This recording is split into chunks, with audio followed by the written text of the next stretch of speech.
What is it this time, Torgal?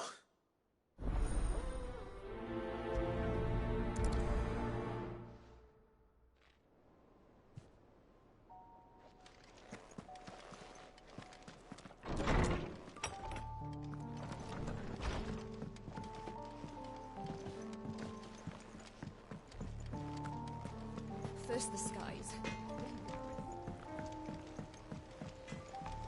Say what you will. Lady Karen is...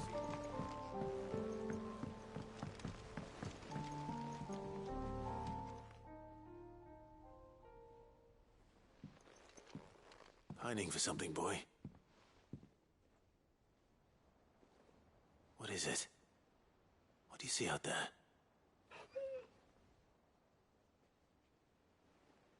I never did ask where you got that anklet of yours.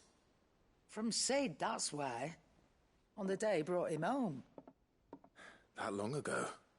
And you're only thinking to ask this now? Sid saw that the pup had a habit of gnawing on his leg, since you ask. Clap that there iron on him to keep him from doing it. What was wrong, boy? I'll take like as not. Must have been hard on the poor whelp losing his loving masters at such a young age. Doubly hard in being a frost wolf, torn away from his icons and all. Sid would always tell him, you want my iron gone, you find what it is you're looking for. I reckon what he were looking for was you. I'm sorry, Torgal. Sorry for making you wait so long. Let's get that thing off you.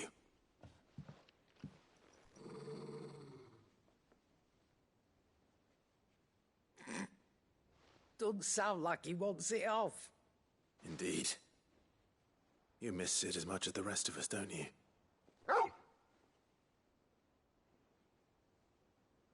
You want me to go with you somewhere?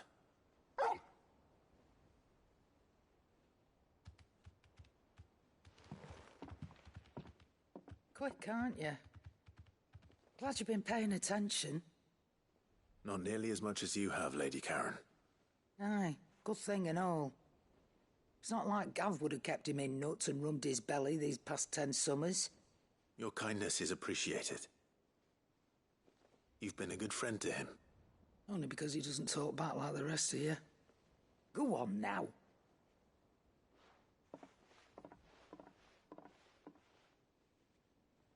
Where to then, Torgal?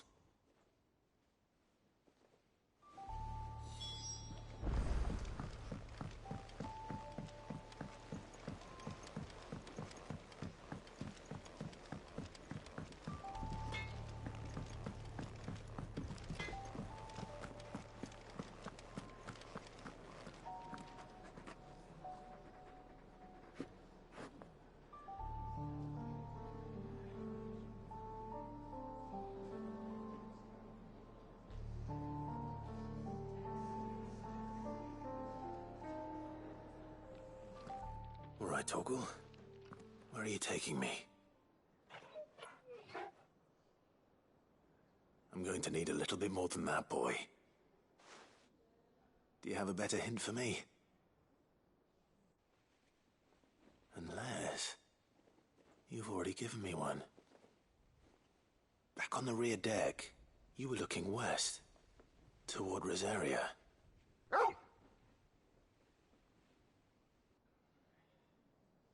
Why don't we try the rookery?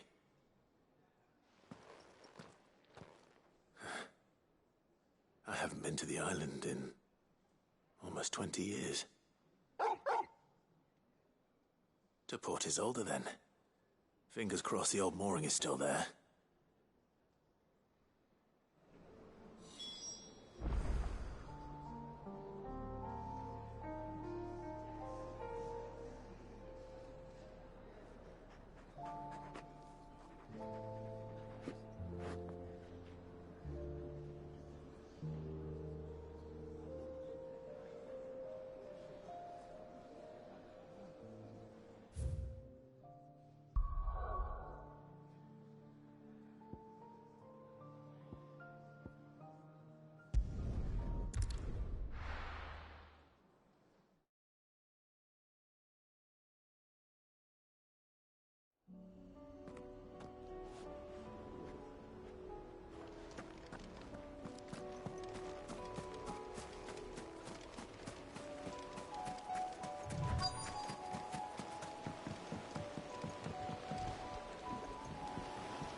It's still here.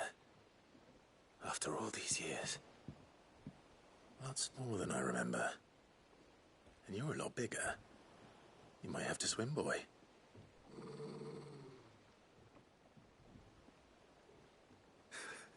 I wasn't being serious.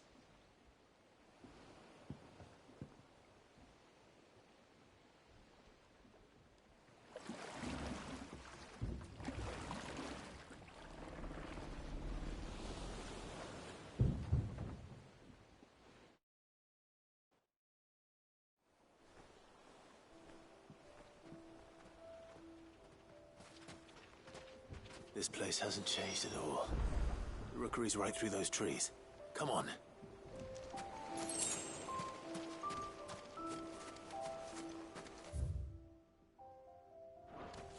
Race you there? I bet I could still beat you.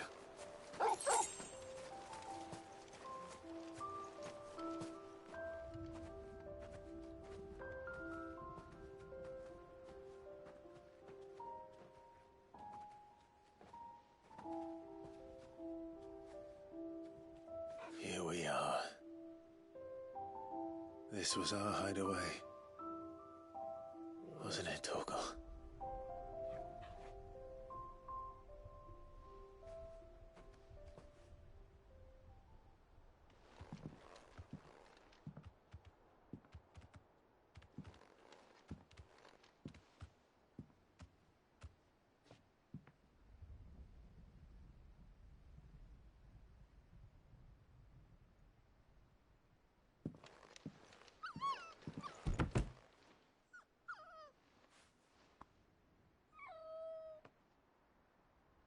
Coming here helped me to forget who I was.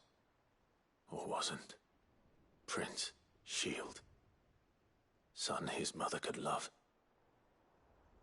Had I been any one of those things? Perhaps.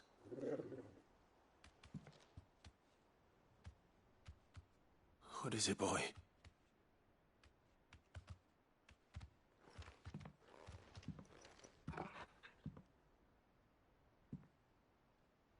This is all from the castle. In Phoenix Gate. Did you bring these here? My sparring sword.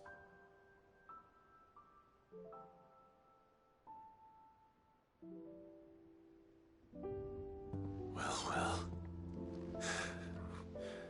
You never stopped looking for me, did you, boy?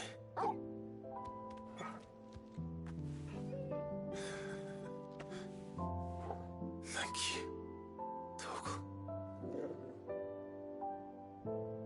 For never giving up. For never forgetting.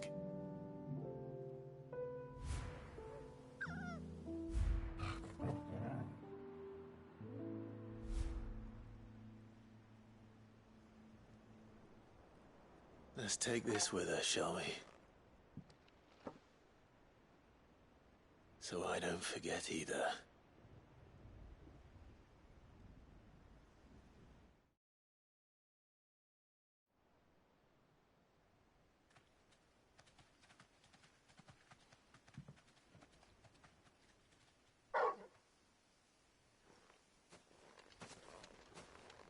That's not the way back to the boat, Torgal. All right. I'm coming.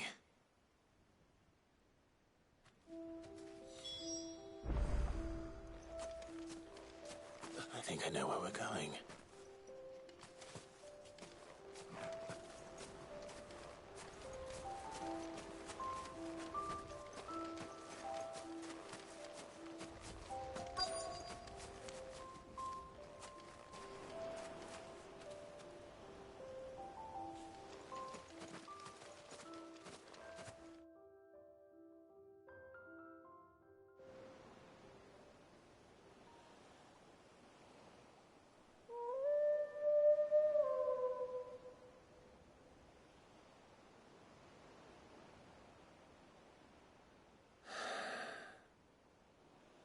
People always talk about the importance of putting the past behind you.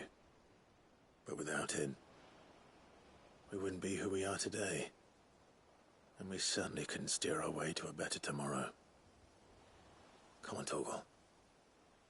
Let's go home.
Cid, I was wondering if you could help me.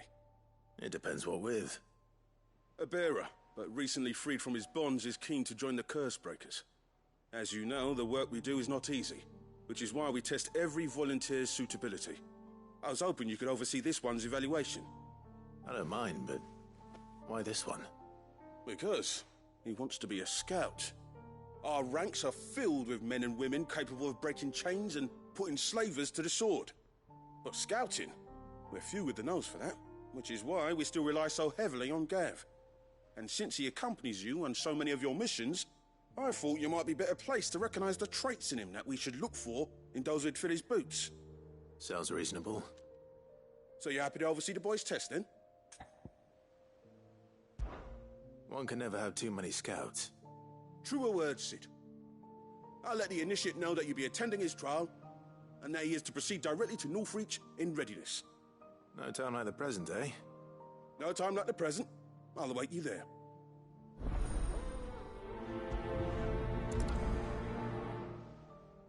Northreach. I don't suppose they could have chosen somewhere closer.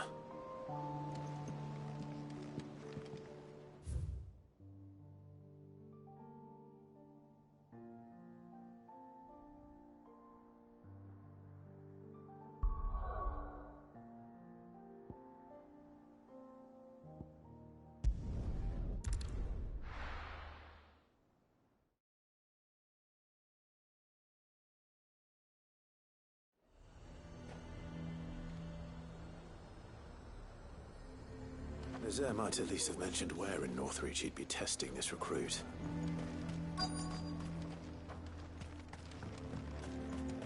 I'm nervous. Well met, Cid.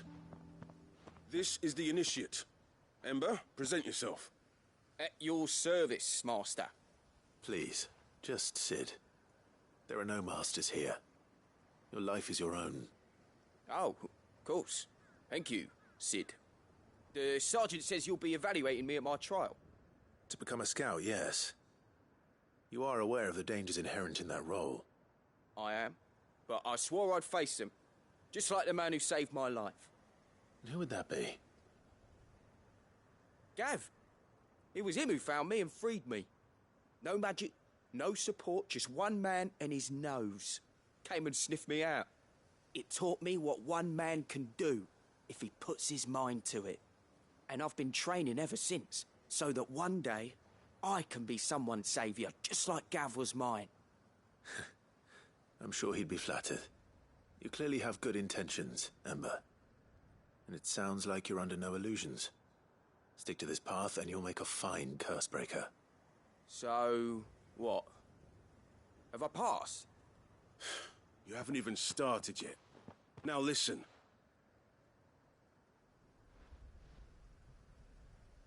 Not far from here is an Imperial lookout, Eastwatch. The guards there record all their sightings in a logbook. You are to find it and bring it here. And bring it here, right. Anything else? No.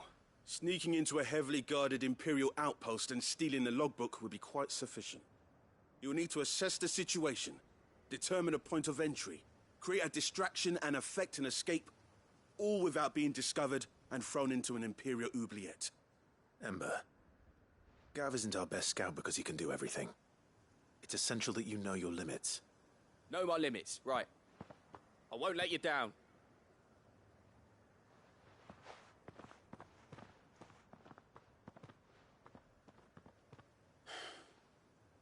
It shouldn't be as dangerous as I made out. But keep a weather eye on him all the same, would you? On my way. All right, Ember. Impress me.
These are clean kills. Perhaps young Ember really is ready. Or maybe not.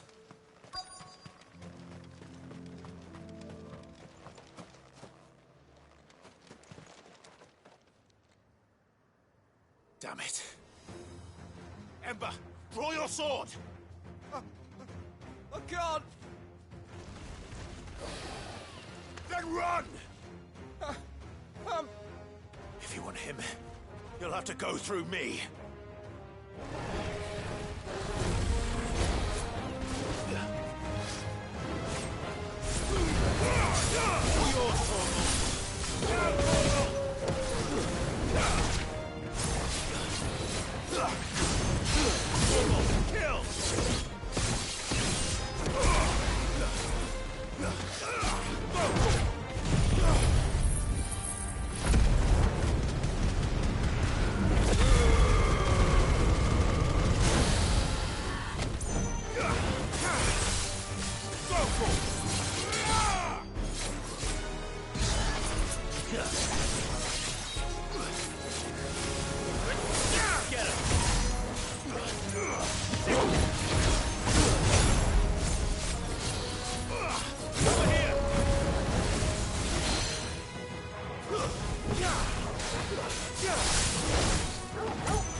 Enough!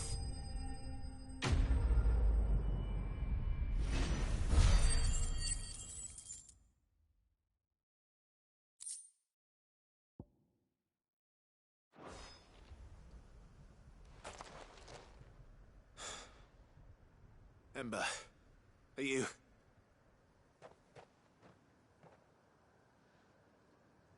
Gone. Of course. Scouts really are a rare breed. Back to Northreach it is then.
I didn't expect you back so soon.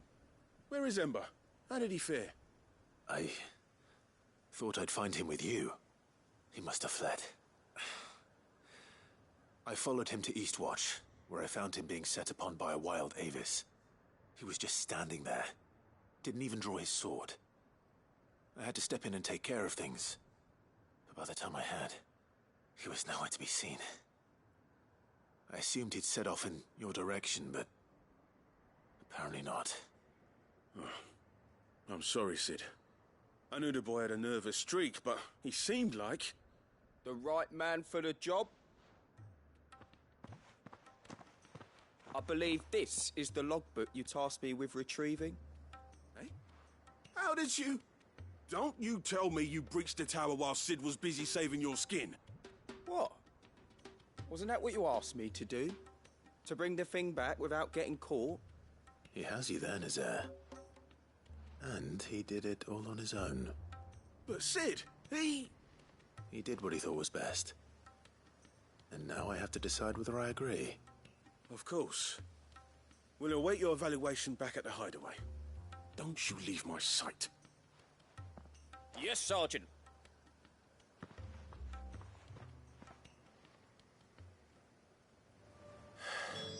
This won't be an easy decision.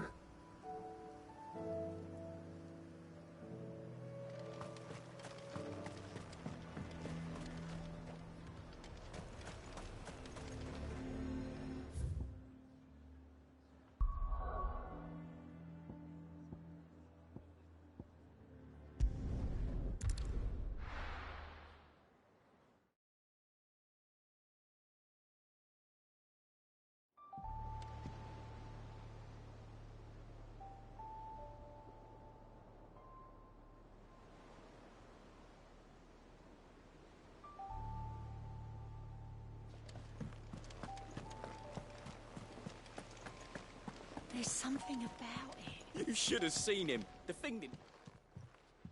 Welcome back, Sid. Welcome back, Sid. Yes. Welcome back.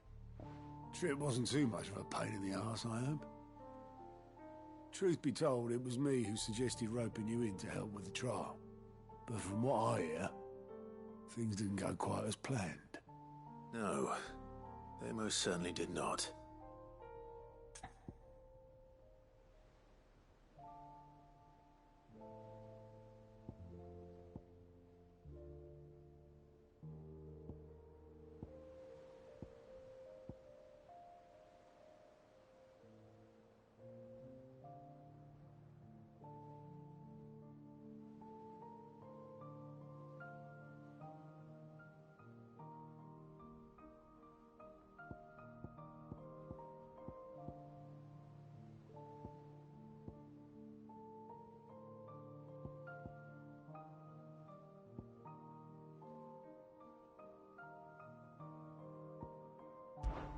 Ember lost his nerve in the face of a beast of prey, but he didn't lose heart.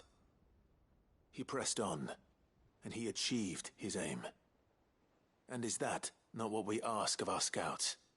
Indeed it is. Thank you for your honest appraisal, Sid. The fact remains, however, that Ember will not always have a battle-hardened warrior on hand to pluck him from the jaws of peril. All I have gleaned from this trial is that without someone watching his back, Ember is little more than a liability. Wait, Sergeant. Ember still has much to learn, it's true. And this time he was found wanting. But I'd say he's due a second chance, nonetheless. After all, he did do as you asked. With a bit of hard work, any hand can be made to hold a blade, and any mind can conquer its fears. But a scout's nose is different. You've either got one, or you ain't. And by sniffing out that log, young Ember here has shown he has a conch and a half. Wouldn't do to waste it now, would it? Fine. One more chance. I'll do whatever you ask. I'll spend my days and nights in the pit if I have to. I'll show you. Just you wait. Daft as a brush, that one. But his heart's in the right place. Just like someone else we know. And if you ask me, we've been leaning on him for far too long. About time the Cursebreakers took some of the weight off his shoulders, I reckon. It couldn't hurt. Just don't tell Gav I said so, will you? I won't have him thinking he's been hard done by. Next thing you know, he'll be asking for a day off. Chance would be a fine thing. Back to work. Forgive me, Sid. This did not play out as I expected. Things rarely do these days. But that's why we need men like Ember more than ever. Men who can make the best out of a bad situation. Remember that. I will, Sid. Thank you.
Something tells me this is no mere adventure story.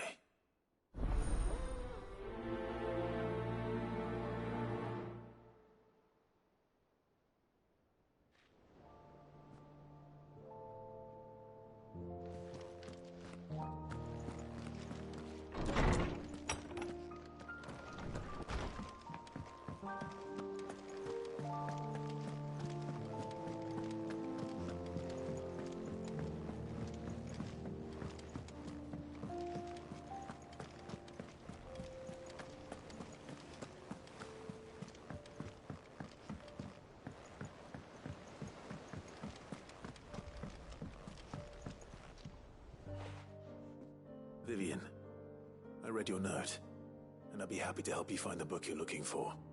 Thank you, Clive. But tracking it down will not be easy. Are you sure? Please. You have always granted me your wisdom and insight whenever I asked. It's only right that I return the favor. Or at least attempt to. You are too kind. Alas, what I ask of you is rather more trying than delivering the odd lecture. I spoke with Harpocrates to see if he had any inkling as to where another copy might be found, but... But perhaps it is best that you hear the details from him. If you say so. Forgive me, Clive, for asking this of you. But this book, it set me on the path to becoming who I am today. Its importance cannot be overstated.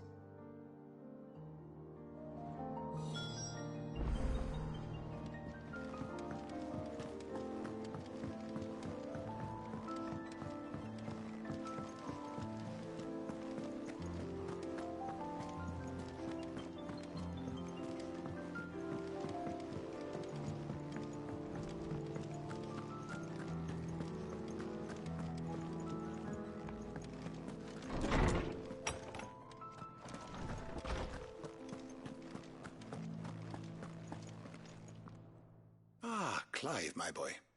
What a pleasure it is to see you. Harpocrates. There's something I need to ask you. I've been charged with locating a book called From a Distance. Then you seek a rare gem indeed. One whose name I had not thought to hear from your lips. You've been talking to Vivian. Right as always. But she didn't seem keen to tell me very much. I take it she didn't like what you had to say. And yet I gather it did naught to dissuade her. Clive, if the young professor has tasked you with obtaining a copy, I fear she asks the impossible. The executors would not allow it. The executors? Coveters of Secrets. A clandestine organization committed to the collection and intenebration of forbidden texts and technologies. One such text being the tome Vivian seeks, chronicling as it does the true history of the enslavement of bearers. A tale which could overturn the established order were it ever to become widely known. Or, so rumor has it. I've never actually read the thing, or even set eyes on it for that matter. How is it that I haven't heard of this organization? Why, secrecy is the executor's watchword.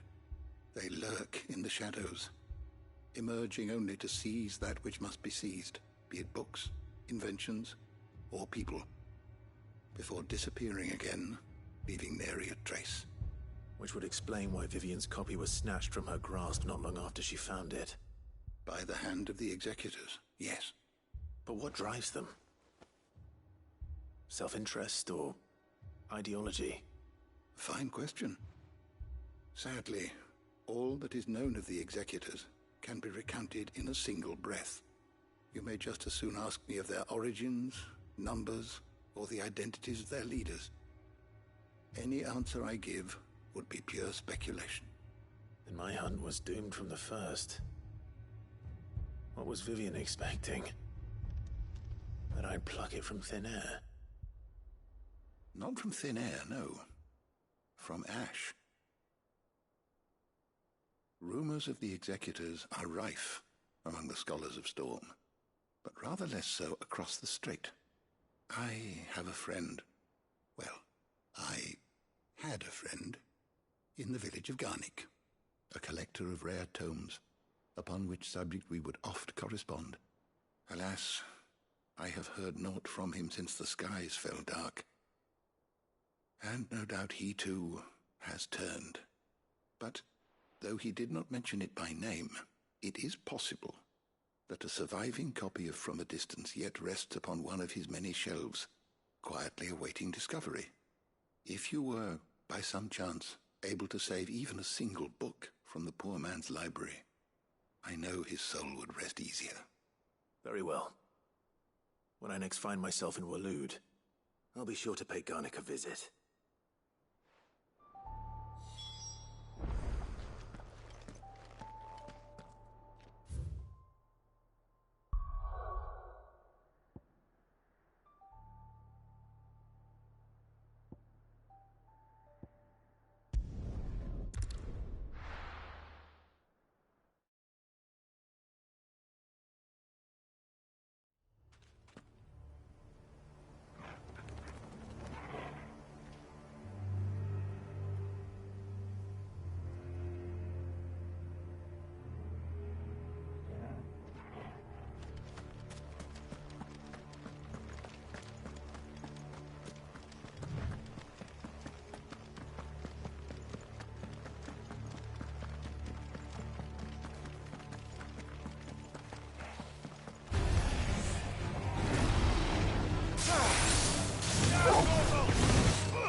entire village looks abandoned. Now, which house would a bookworm live in?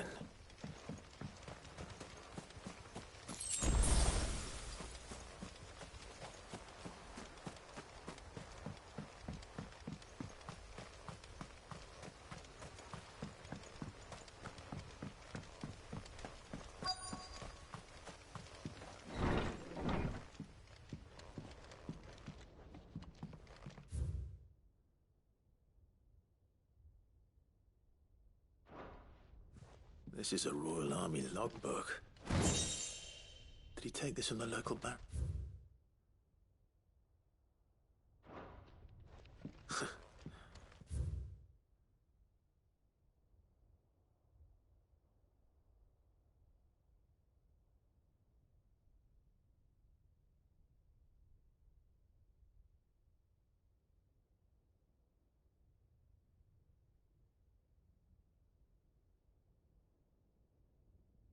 His interests were certainly varied.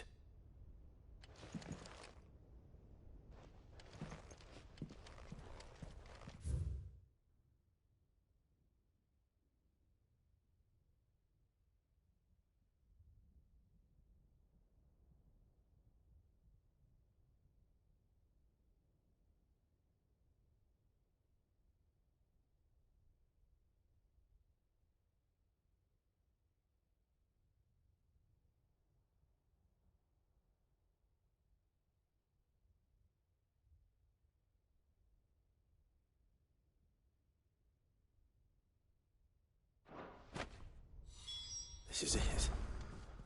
But if what it says is true, I need to get this back to the hideaway.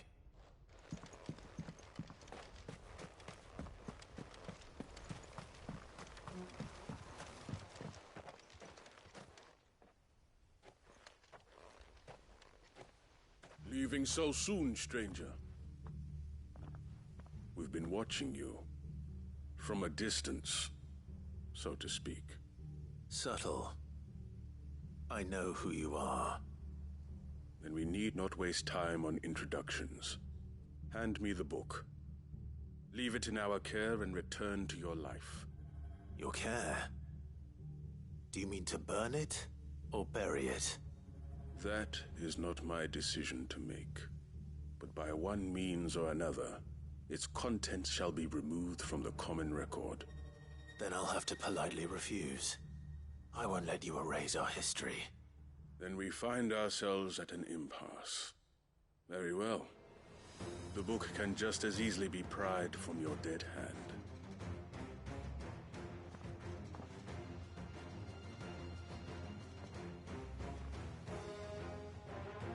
Let's see, shall we?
Impressive. But we have other means. We shall claim the book yet. Why do you want it so badly anyway? It lays out in no uncertain terms the vanity and avarice of mankind. It tells the shameful history of the persecution and oppression of a gifted few by a giftless many. Would you say that this interpretation was correct? I don't know. You don't know. Your sword may be sharp, but your wits are dull. So let me answer for you. There is no correct interpretation of history. That a series of events took place may be proved beyond a doubt. But there can be no single, immutable explanation as to why they came to pass. It is a question of numbers and of belief. If enough people believe that a set of events occurred for a reason, that belief becomes the truth. So you're trying to control the truth? We are trying to protect people from themselves, from knowledge that would bring them naught but pain. That is all. You may keep the book, for now. The world is small. We shall meet again. Until then. Wait! Damn it. Let's get this back to Vivian. Perhaps she can explain what that was all about.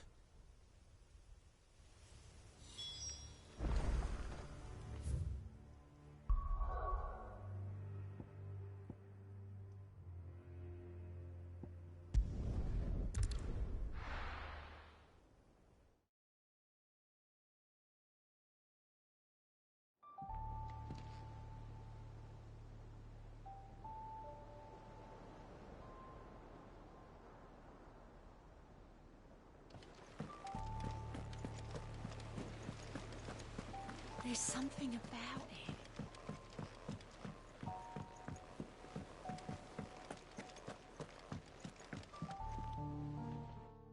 Vivian. I found it. The book you lost.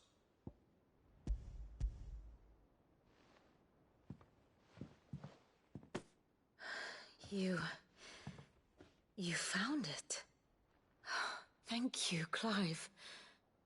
Even though I asked this of you, I was not entirely sure it would be possible. I feared the executors had seized every copy. I met with one of these executors, and I convinced him to let me keep it. He told me something. That the truth is just a matter of collective belief. And that if enough people believe a lie, that lie becomes the truth. It does. But it also means that the truth is not immutable. That it can be changed. Provided that those who wish to change it can convince enough people that their perspective is the correct one. As the sad history of the Bearers proves. You said that the book inspired you to become a scholar. It did. Or its author, rather.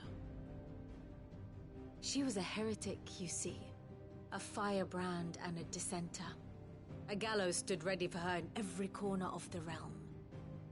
And by shunning society, or perhaps being shunned by it, she stumbled upon a truth so potent that an entire realm trembled at the prospect of its utterance. I, too, have always felt somehow set apart from the world of men. A stranger to my own species. She taught me that my solitude was not a curse, but a gift.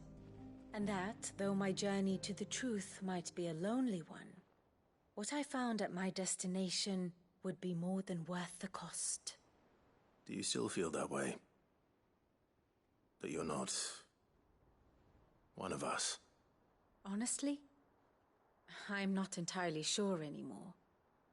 Since coming to the Hideaway, I find my thinking somewhat clouded. Perhaps the result of studying mankind from a rather closer perspective than I had intended.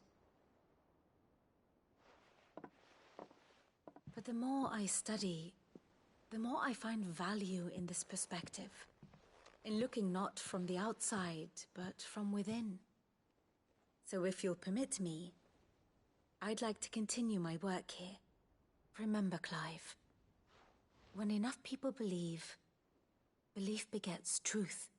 Give the men and women of this benighted world the gift of truth. Make them believe in you, as I do. I'll try, Vivian. I'll try.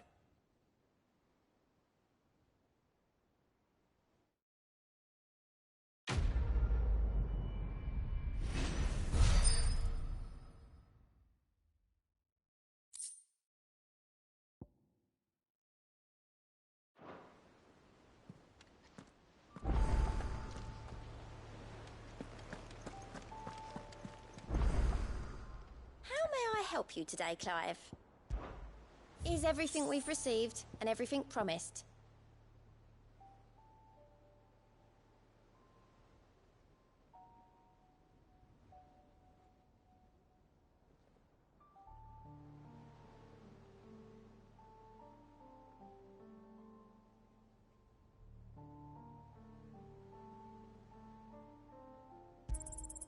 Here you are.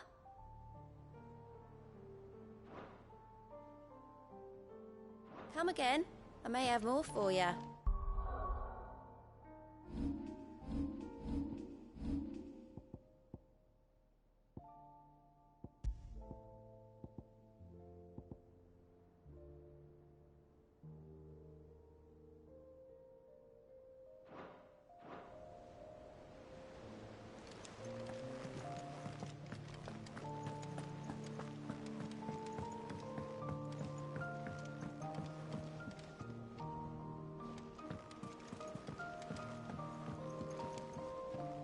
Cid, do you have a moment? By all means. It's my old master. Seems there's no escaping her. She found some way to send me a letter. And something else. Records from a Waluda prison.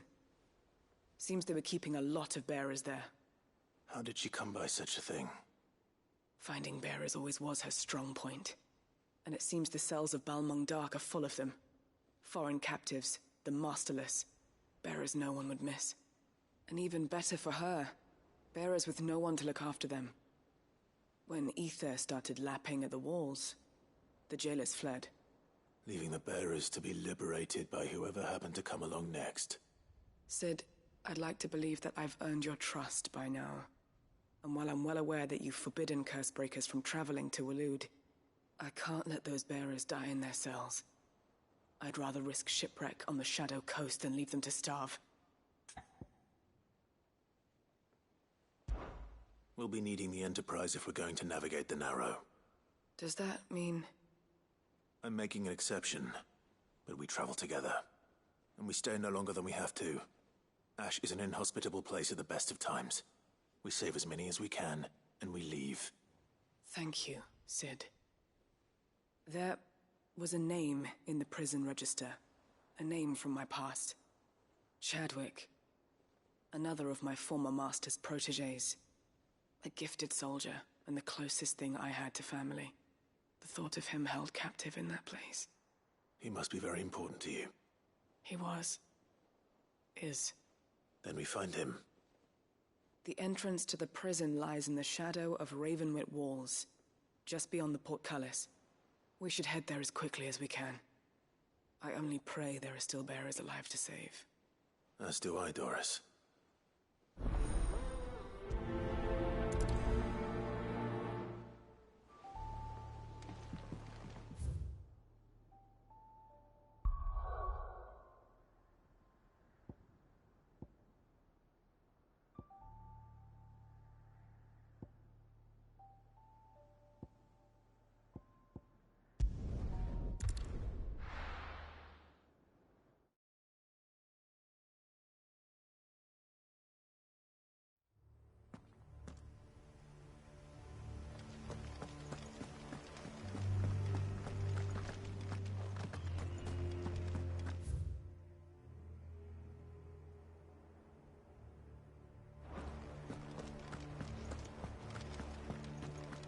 Doris is waiting for me near Balmung Dark. The longer she's out in the open, the more likely she is to be found by Akashic. I need to hurry.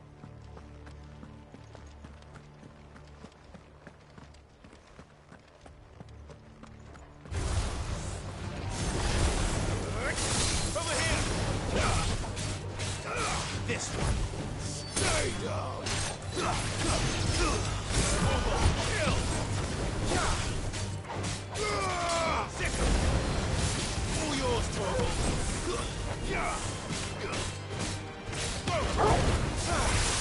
Farewell.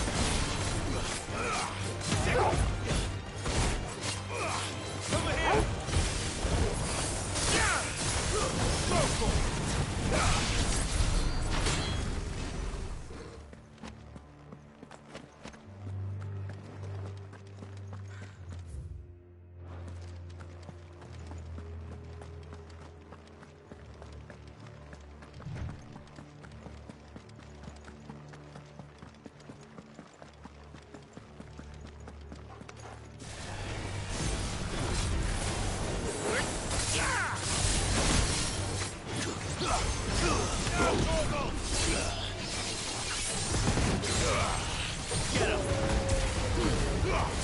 All yours, Torgal. Help me, boy. Go for it. Too slow. Now, Torgal.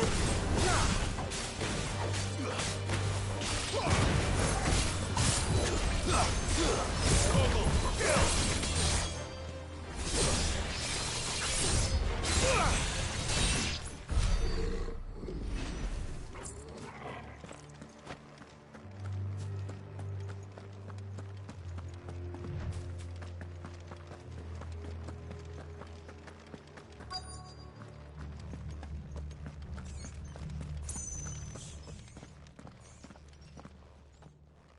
There were no guards, I take it.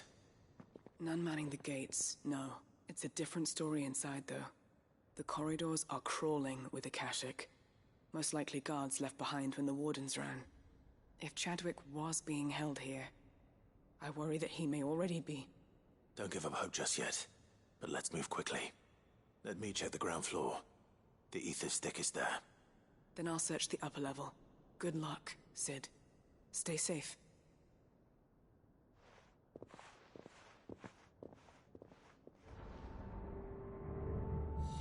Just how bad are the floods inside the walls? Bad enough to turn a bearer? I hope not. We're risking a lot just being here. Better keep my eyes open for signs of life.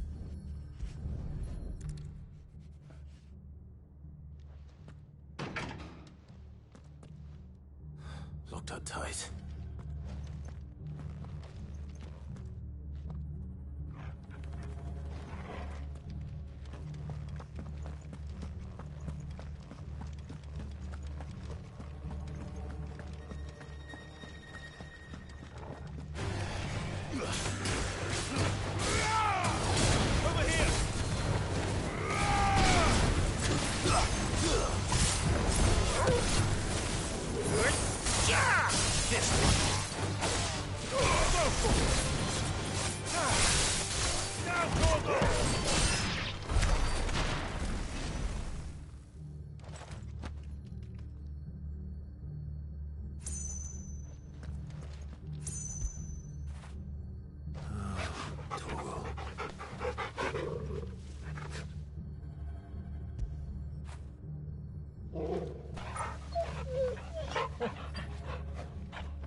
So this place was no ordinary prison. And I doubt they'll have taken the creature with them when they fled.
Minimal loss of Waluda lives. And what happens when they run out of bearers? Even the Imperials take better care of their branded than that.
They were feeding bearers to it.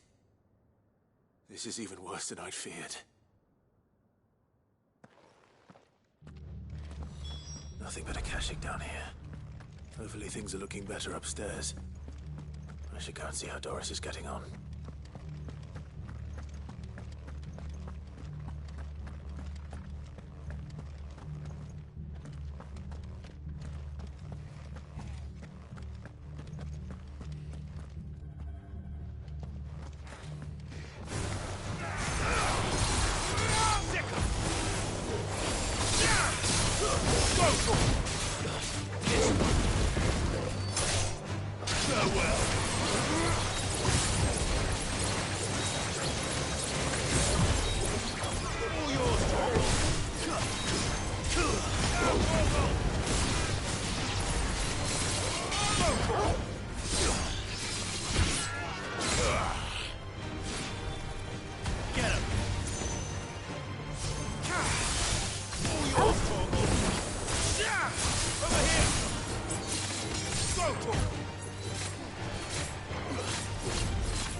No lock downstairs. But I did find out that this place was more than just a prison. Something far more sinister was happening here. I know. I've been reading some of these documents and... it can't be true, can it? Bearers die every day in service of their masters, but this is so much worse. Pitting bearers against a wild beast armed with nothing but their wits? And all in order to bring about more death. And not just those who could fight, but the elderly, children even. And those who wouldn't or couldn't were disposed of. Whatever that means. I'm afraid it means they were fed to the monstrosity they kept here. Then we're too late. And I was a fool to bring you here. Don't say that. Did you find anything else? A key. But it doesn't fit any of the locks on this floor. Perhaps it will fit one of the doors downstairs. There's a corridor I haven't searched yet. Finish up here, then come and find me when you're ready. All right. I'll be there in a moment.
Get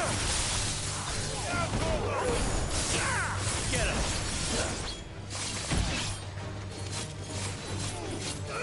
This one. All yours, Torgal.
Let's see what we can find down here.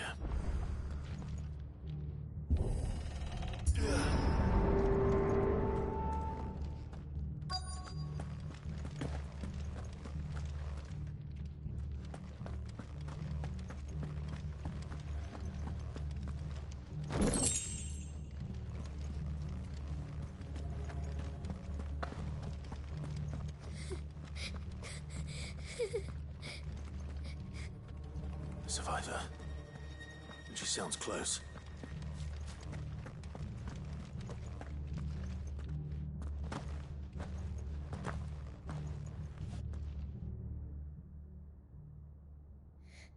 Who are you? There's no need to be afraid. Are you alone?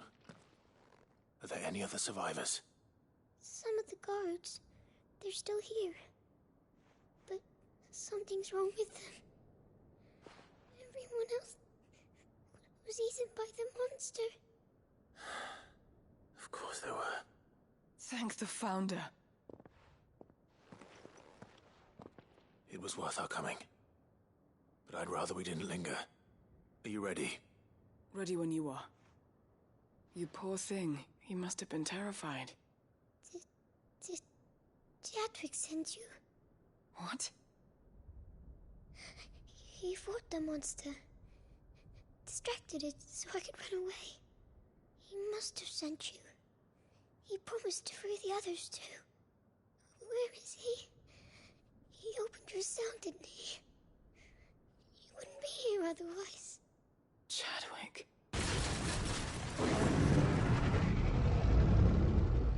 Was that?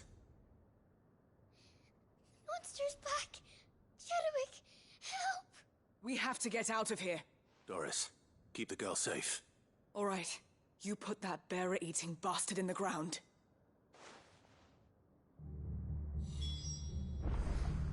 We have to run. It's out there waiting for me. I can't let it live. Not if it's got a taste for bearers.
Finally.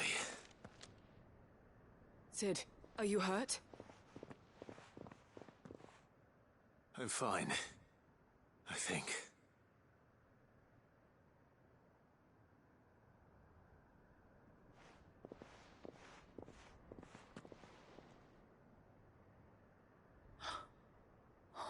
No.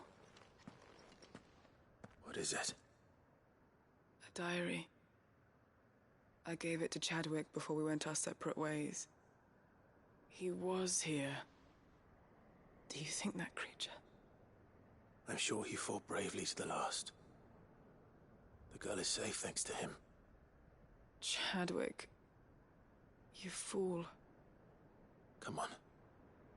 We have to get her back to the hideaway. We don't want his sacrifice to have been in vain. No. Of course not. I'll see that she's looked after from now on. It's the least I can do.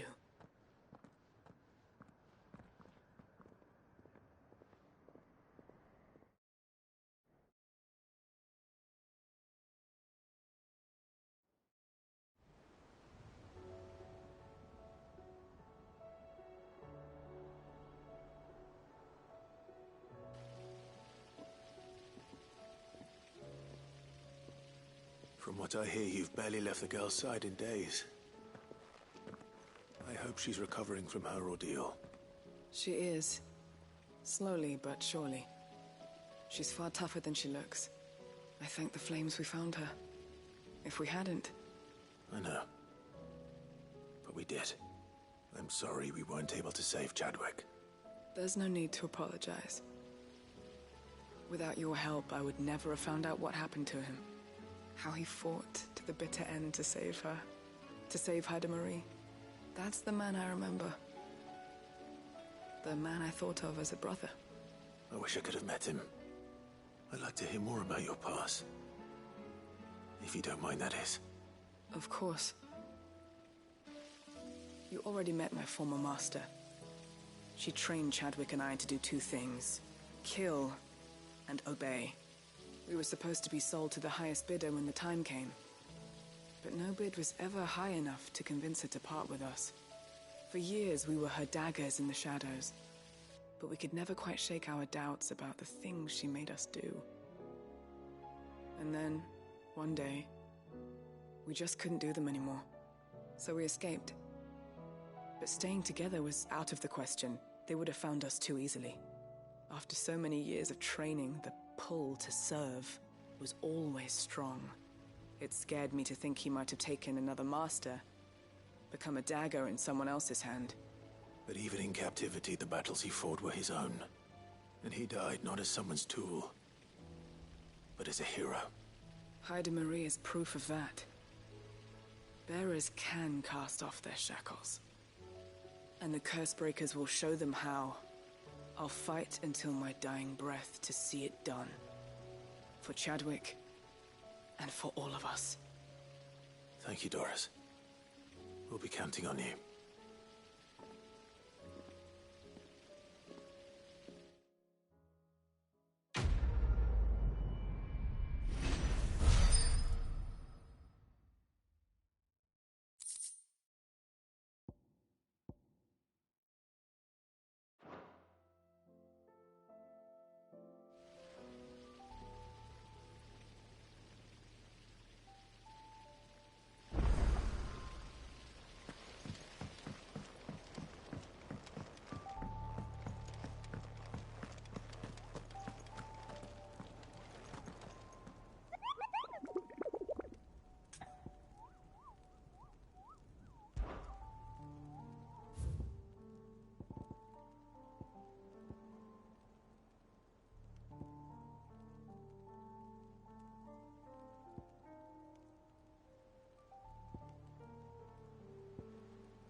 It's usually me making demands of Harpocrates. I wonder what this is about.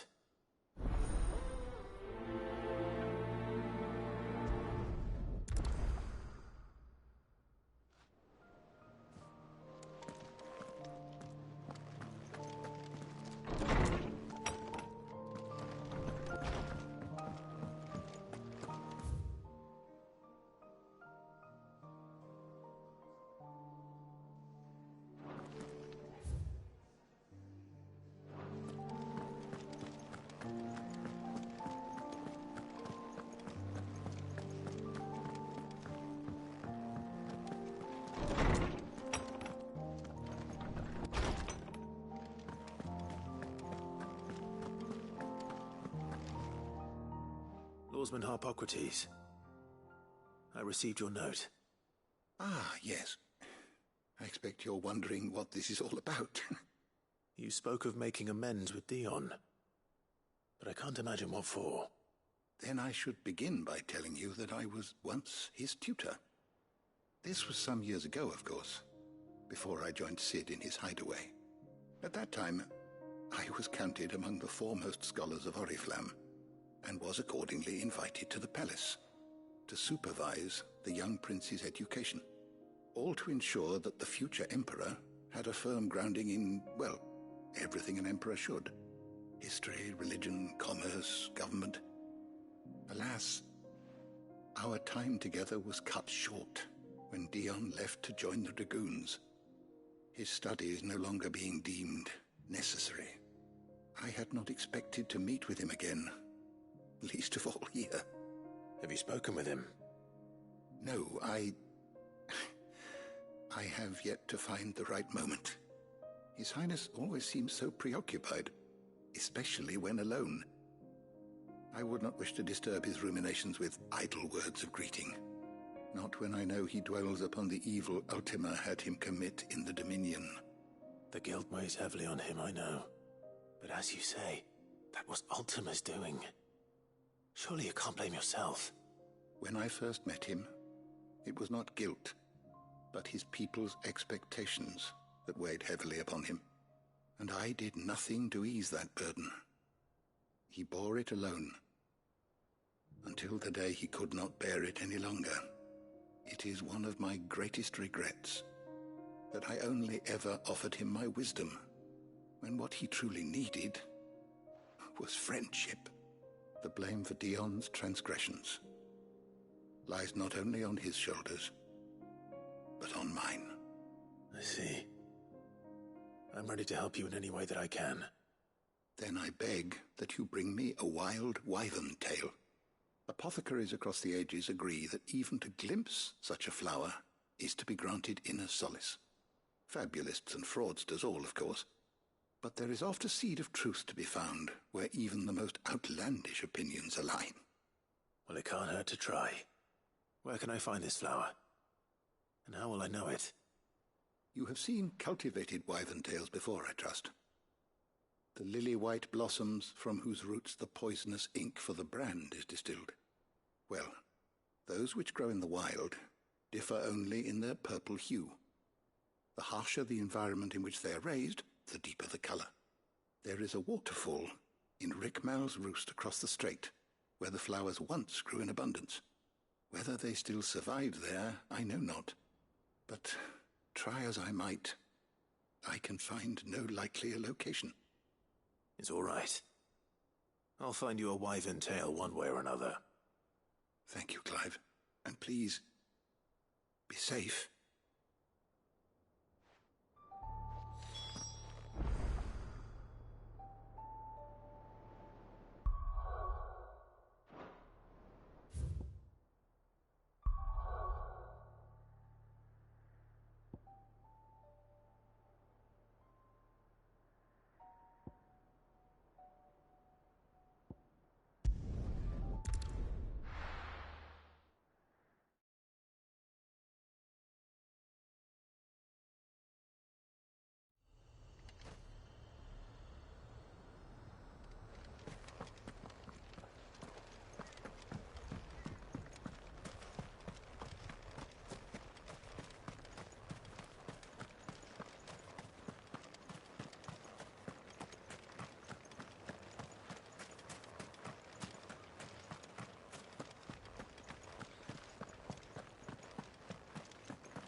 Over here! Too slow.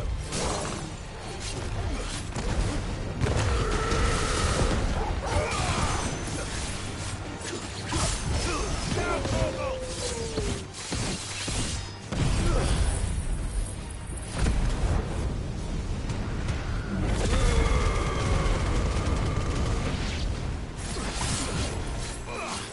Go, Torgal! This one! Over here!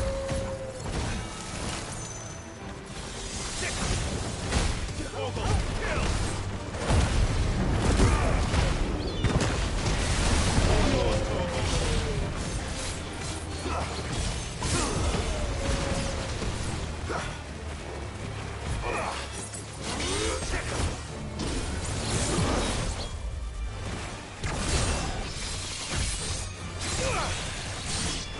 This one!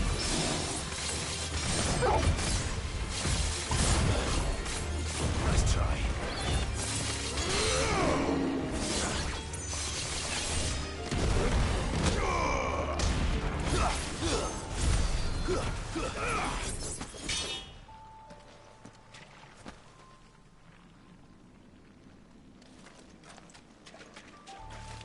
Seems this place has been flooded twice over.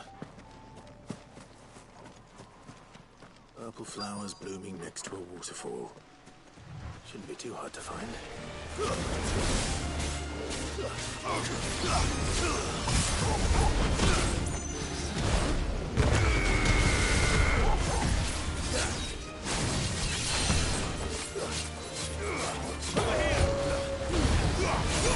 All yours, Torgal!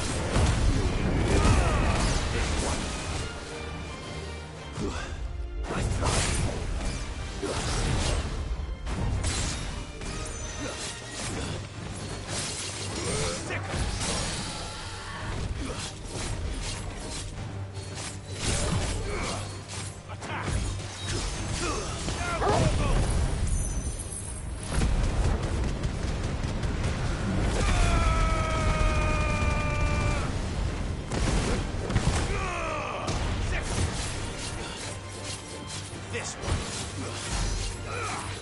Over here. This one.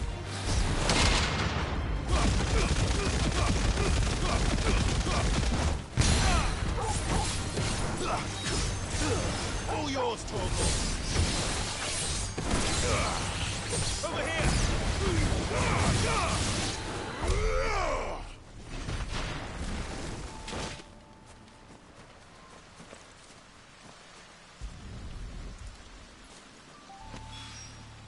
Here they are. Might as well pick enough for a bunch, I suppose.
Oarsman, I found the flowers you were looking for. You did? I think I did.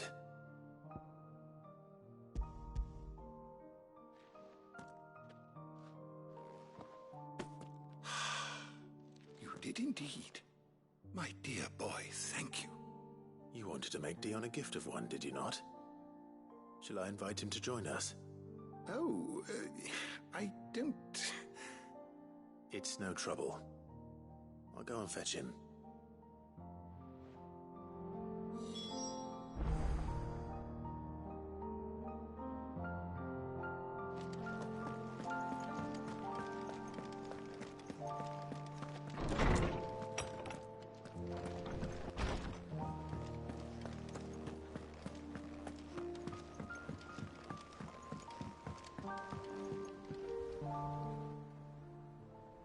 Your Highness, would you do me the honor of accompanying me? Now. It is time, then.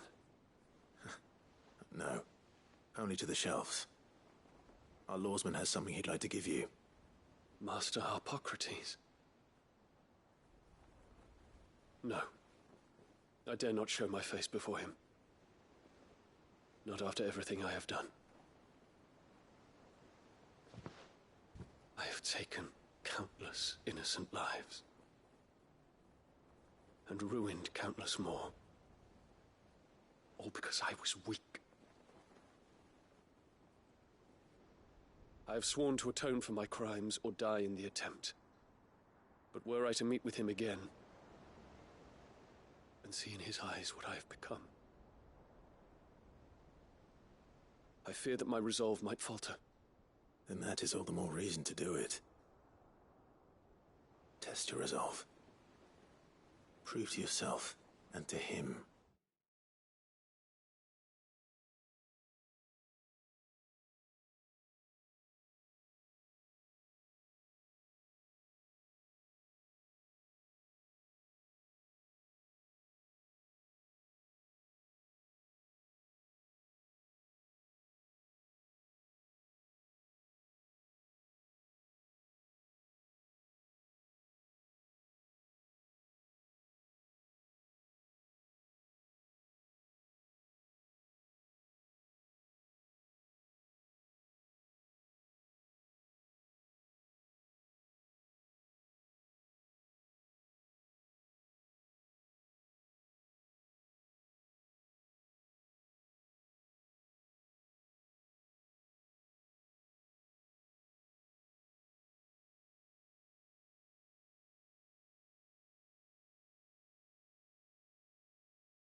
how strong it truly is.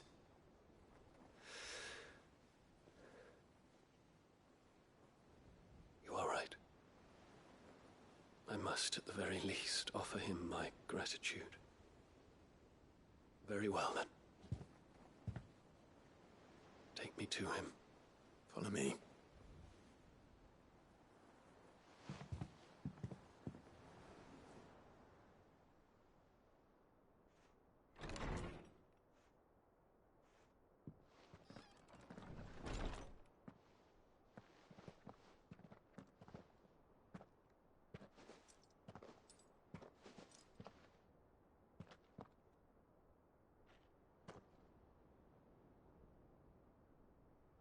Even now, I hesitate to approach him. What must he think of me? You'd be surprised.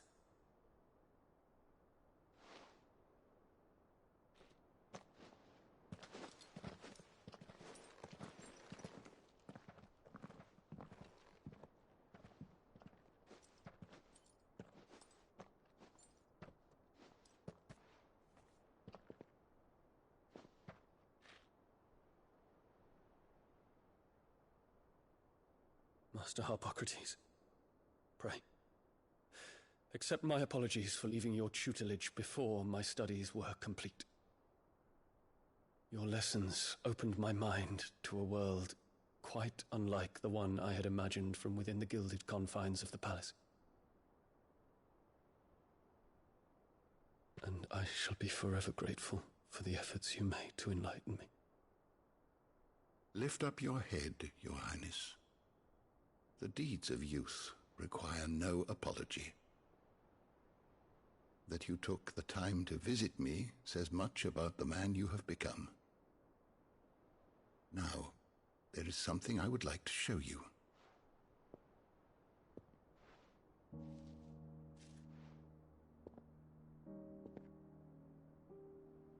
Is that a wyvern tail? The color is unfamiliar to me.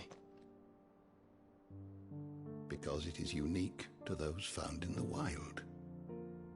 Something in the harsh environments in which they grow lends them this striking hue. Their roots are indistinguishable from those of their hothouse cousins, but once they bloom, the difference is immediately apparent. In this flower, I see you, Your Highness. Its roots were the roots of a wyvern tail, with all that implies. But they do not define it, just as yours do not define you. I want you to have it, that it might remind you of this truth.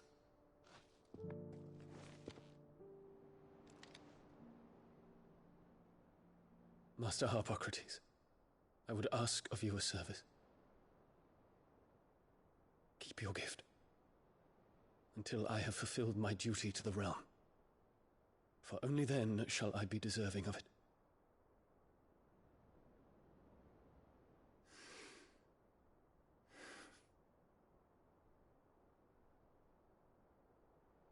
As you wish, Your Highness.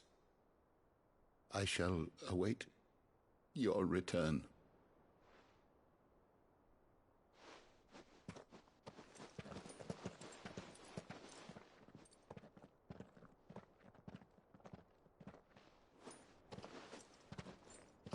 Our roots do not define us. No wonder my stepmother didn't like him. For reuniting me with memories I had thought long lost.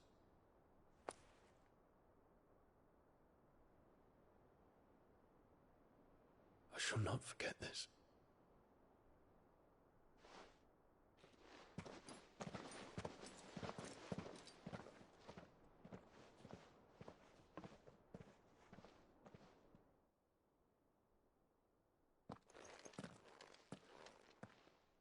Thank you, Clive. Were it not for you, I fear I might never have found the right moment to speak with him. Not to mention the Wyvern tales. I shall plant their seeds, that I might not disappoint His Highness upon his return. I hope the soil in the hideaway is to their liking. Why, these flowers bloomed in the bleak, black wastes of Waloed. I'm sure Nigel's yard will suit them to a T.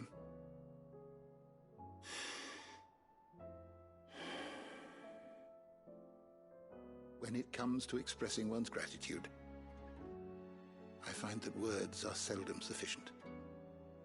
Here. What's this? A Stolas quill. Or more precisely, my Stolas quill. 'Tis said that an owl's feathers are steeped in the wishes it hears over its long lifetime. All those words just waiting to pour out onto the page. So consider this my wish for you. That one day you may put down your sword and pick up that pen. Well, when that day comes, I'll certainly have a lot to write about. Thank you, Harpocrates. It shall have pride of place in my chamber.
Say what you will, Lady Karen has seen us.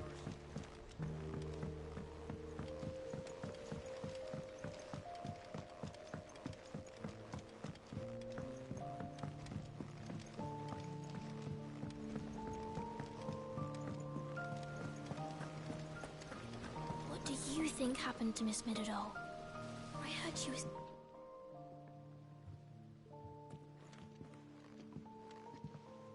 Sid! You have to help us. With what? You didn't take apart another of Mid's contraptions, did you? No. Well, yes. But that's not what we want to talk to you about. It's Miss Midadol. She's been acting strange. Very strange. She's barely ever around. When she is, she acts like we aren't even there. Her head's in a crowd. In the clouds. That's what I said. In the clouds. Well, she does have a lot on her mind. When did you last see her? Not long ago. Right after she got back from saving you from Stoneir. Then it's probably just about the Enterprise. It did take quite a battering on the way there and back. You didn't break it, did you, Sid? You really should be more careful around Miss Midadol's inventions. Don't listen to her. Even if you did break the Enterprise, you could put it back together, couldn't you? But who's gonna put Miss Midadol back together? She seems really sad. Why don't I go and see if I can cheer her up? You do that? For us? She's in her dungeon. Don't scare him. It's not a real dungeon. Thanks for the warning.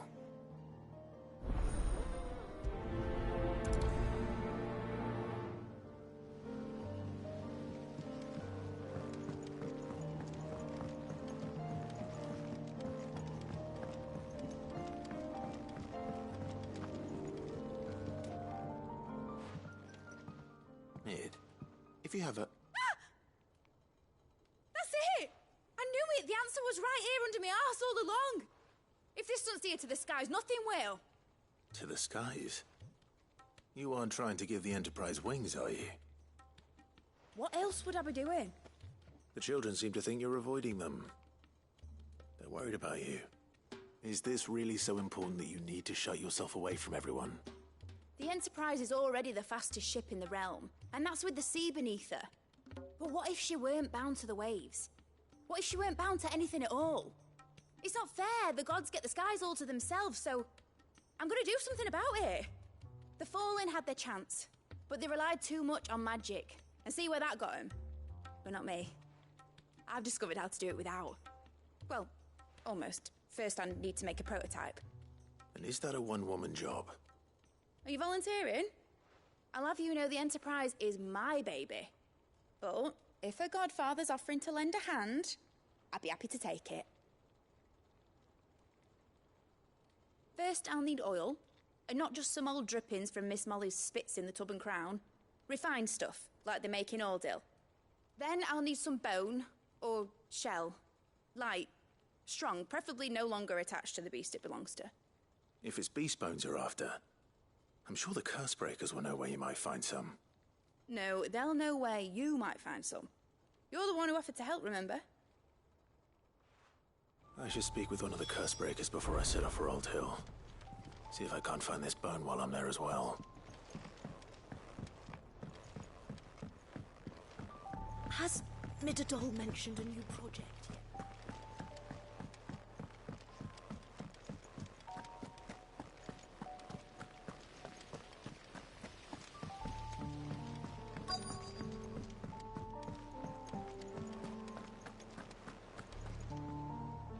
All right, Sid. Come to buy us around, have you? Only if you earn it. Mid needs a piece of light but durable bone for her next project. You've encountered your share of beasts on your travels across the realm. Any ideas? Most bones are the same. Whack 'em hard enough and they'll break. If it's durability you're looking for, shell will serve you better. You know what an adamantus is? I do. And I know to give them a wide berth. Will any old adamantus do? Well, with shells, the older the harder. There's a rumour of an ancient adamantus down in Karava, near Old Bidza, or what's left of the village anyway. But don't expect to make quick work of the bastard. There's a reason it's lived as long as it has. I'll keep that in mind. Thank you.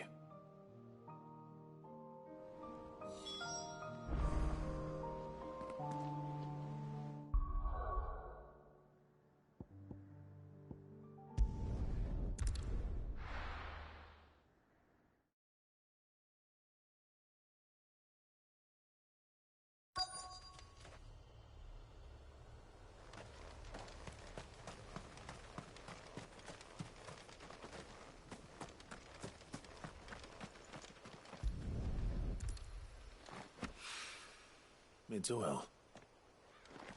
After what happened here, it's a miracle there was any left at all.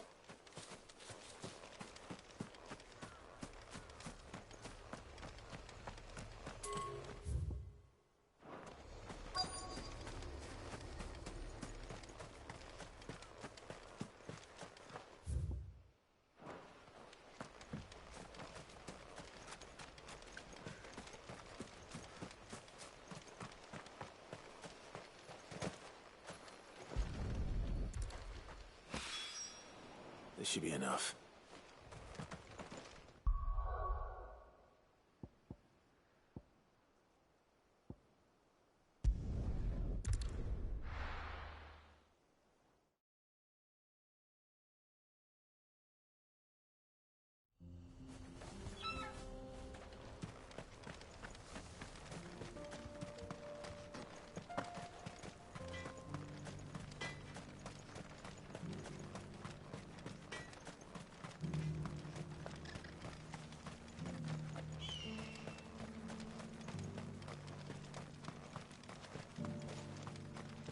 was a nasty gash that demon gave you. I'm sure it doesn't...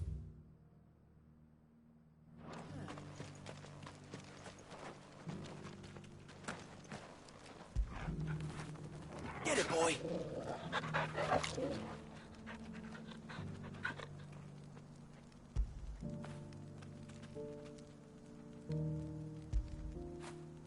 You all right, boy?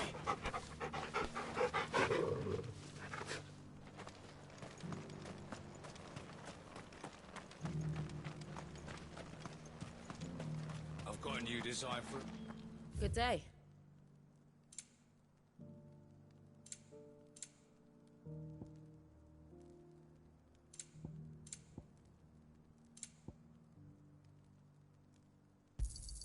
Thank you.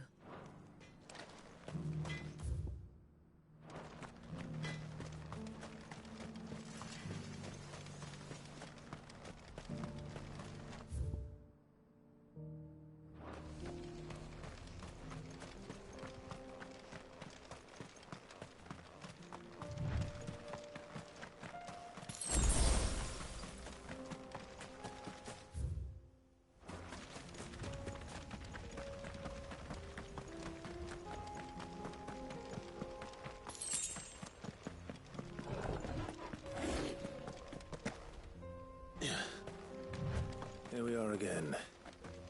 Carava. If you were a tortoise, Torgor, where would you hide?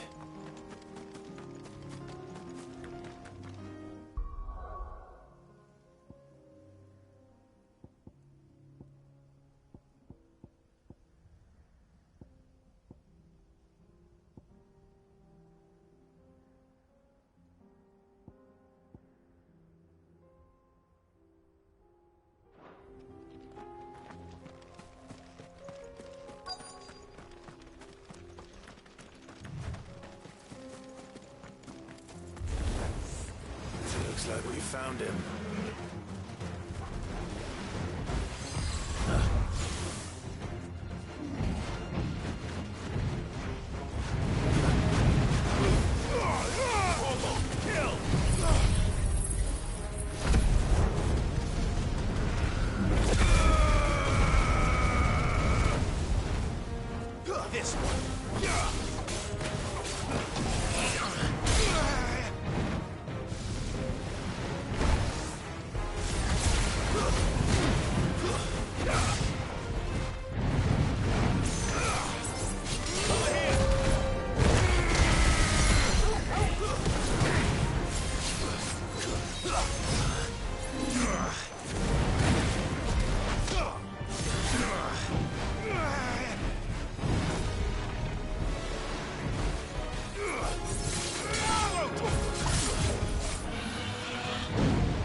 This one.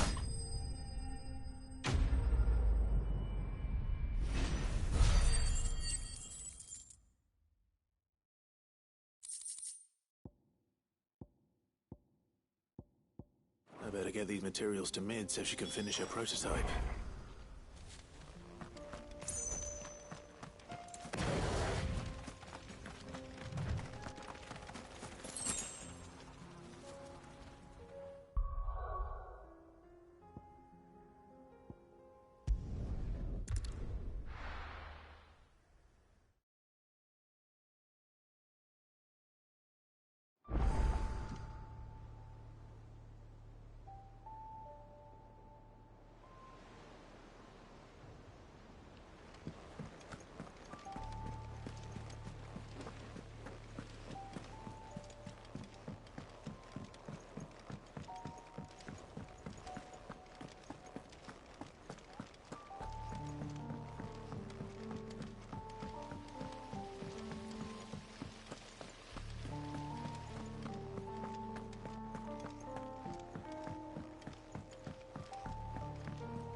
Tell me this is all you need.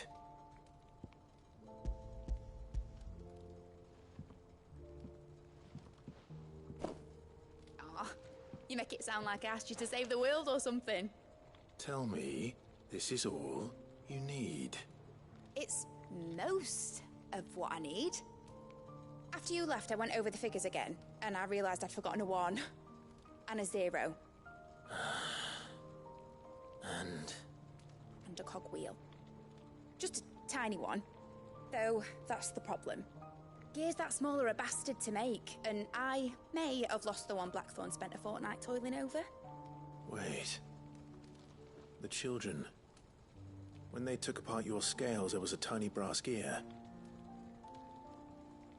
Now that I think about it, they didn't use it when we put the scales back together. The young'uns? But why would the... You know what? I don't want to know. I'll keep working on the model. You go and find that cog.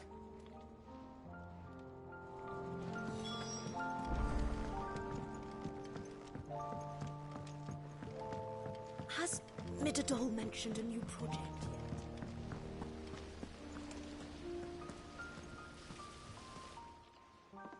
Sid! Is Mid still hiding from us? She wasn't hiding. She's fine. She's just busy working on her next project. A new invention? What is it? What is it? Is it an airship? I bet it's an airship! Do you think she'll let us help? That just so happens to be why I'm here. She needs something special, something only you three can provide. A brass gear. A tiny one. One that might fit on, say, a set of scales. Oh, the one you forgot! We remember! We saved it, just in case. It's in the bag of bits. Since your lesson, we've been disassembling, then reassembling everything we can find. All the pieces that are left over, we keep under our beds, just in case. That's good to know. Look! I found it!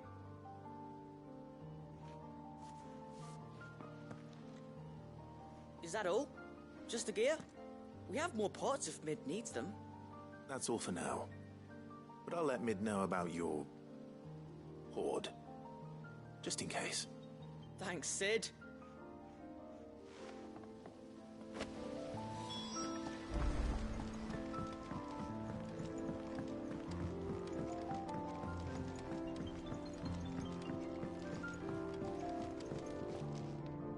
Well, did they have it?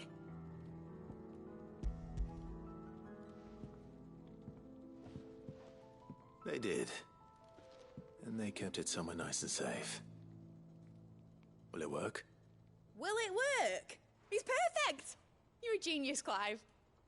What exactly are you going to use it for? Only the most important job of all. The wings aren't going to move on their own. But with the right cog in the right place... Well, you just wait and see.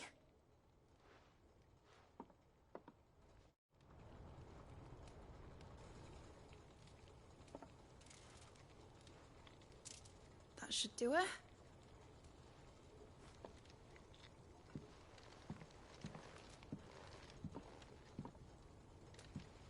Here goes nothing.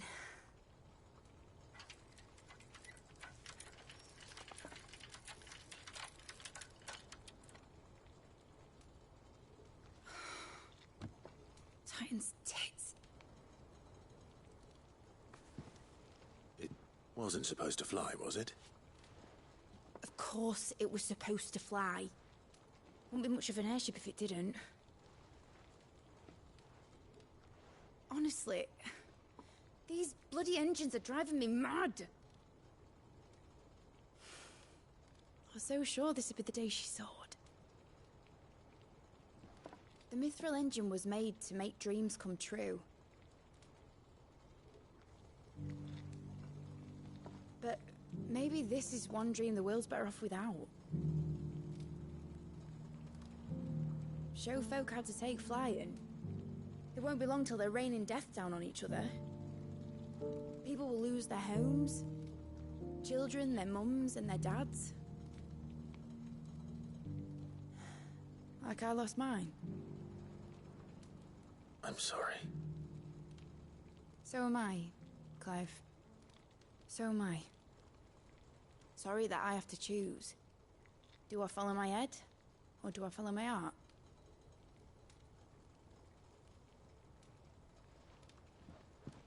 Good question. The first time I stood on the deck of your ship, felt the wind in my hair. It was like I was flying. But imagine how it would feel to actually do it. My dad always said there were two ways of living life. Chasing a dream or shuffling to your grave. And he were right. Right about a lot of things. Not that I like to admit it. People need dreams to chase. Especially in a world like this.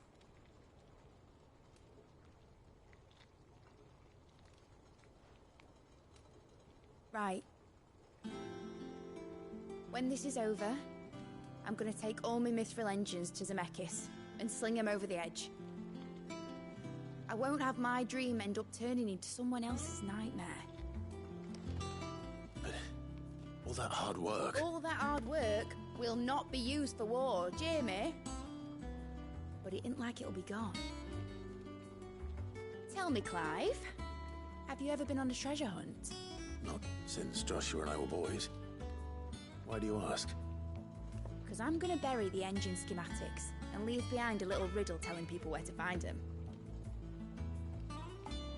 A really hard one, so that only the most dedicated dreamers will ever be able to work it out.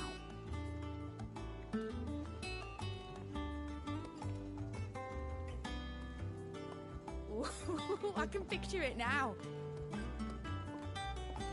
Some daft general squinting at the words with a gormless expression on his mug. Like that one, yeah. Right.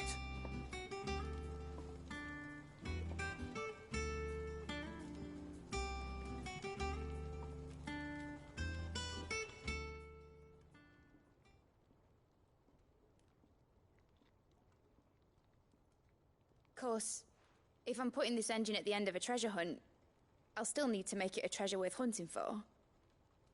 Won't be much of a prize if it couldn't even make a toy boat fly after all. My dad always said, dream big. But it ain't the size of a dream that's important, is it, Clive? Only that it's a good one. And I reckon I've got a fair few good uns left in me. I'm sure you do.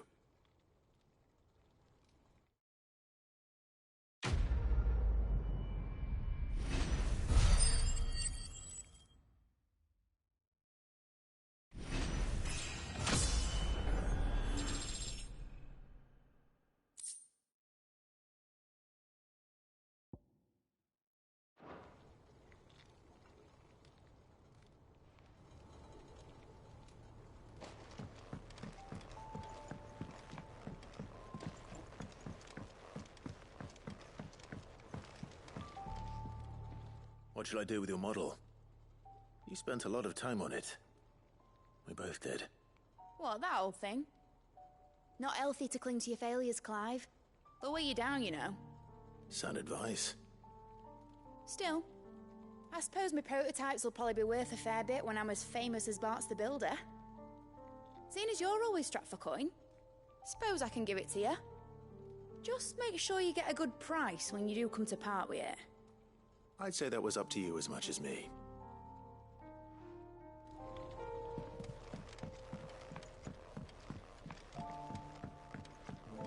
Has Midadol mentioned a new project yet?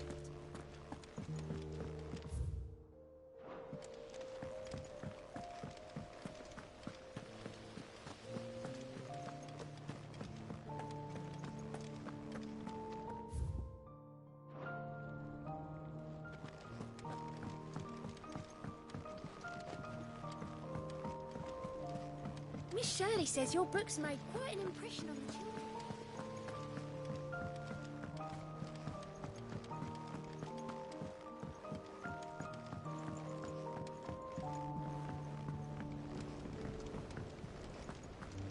I will not let them be forgotten.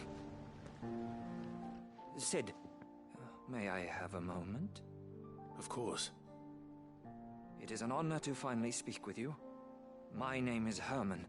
I've been with the Cursebreakers for some time now, and I wish to be deployed to Ash.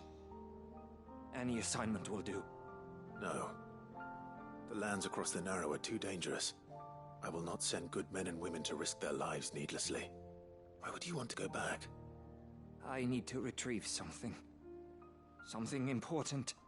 I was raised in an orphanage. The Badbach Conservatory. Or rather, I was held captive there. It was not a place of nurture. It existed solely to turn bearer children into mindless weapons. We were tortured until we feared no pain. Tormented until our hearts turned to stone. And few ever survived long enough to become tools of the last king. I can't imagine. I lost so many. I can't even remember all their names. But they must be remembered. They cannot fade away, faceless and forgotten. The Institute was run with military precision. Every child measured, every name recorded, every death logged with meticulous care.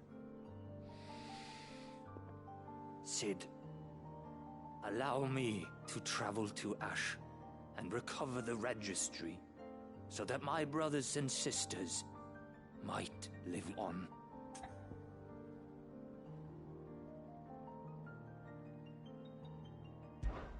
You were a good friend, Herman. But the fact remains that Ash is simply too dangerous. Cid, please. Even should it cost me my life. Too dangerous for you, Herman. But not for me. I'll go to Bad Bach and find the registry. You will? I won't let you risk your life. I don't know how to thank you. You can start by telling me where I'll find this orphanage. Vida Grace. Hidden in a forest, overlooking the plains. All right. I'll see what I can find there. May the mothers guide you.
This must be the orphanage.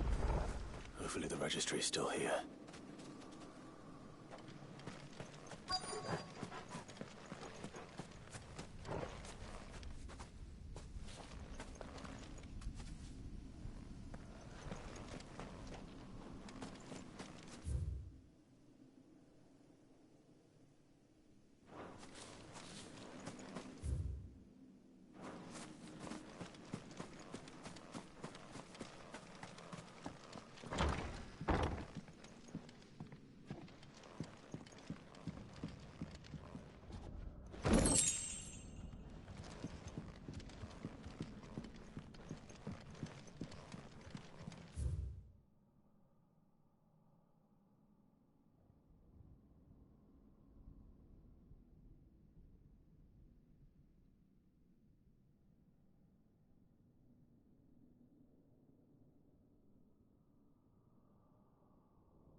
Disposed of.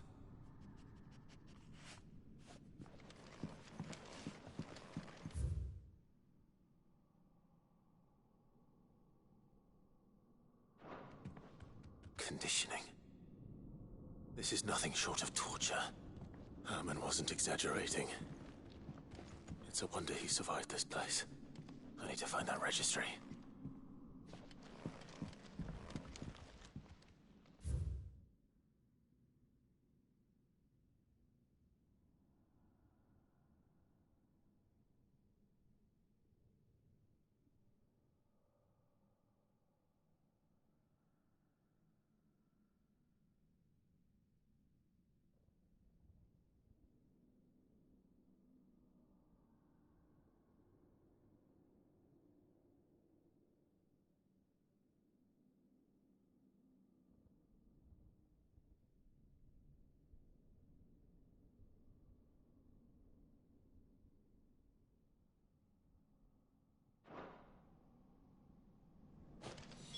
This reads like a suicide note. Did the director go through with his plan? There's only one way to find out.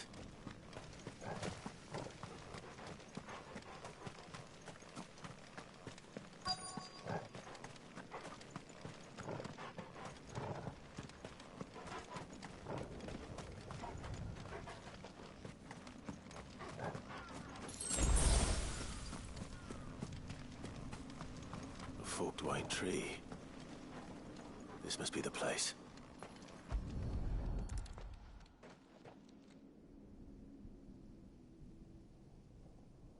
Could he really be buried here? There's something hidden among the roots. Let's see.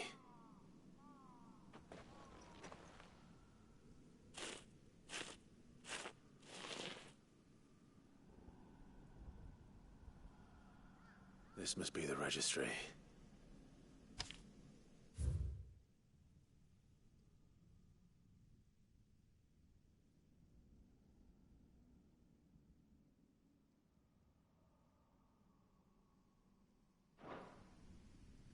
So many names.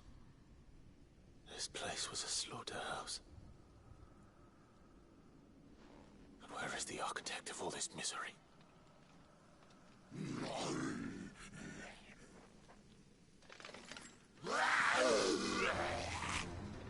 It was only a matter of time, I suppose. This place is cursed.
I'm done here. Let's get the registry back to Herman.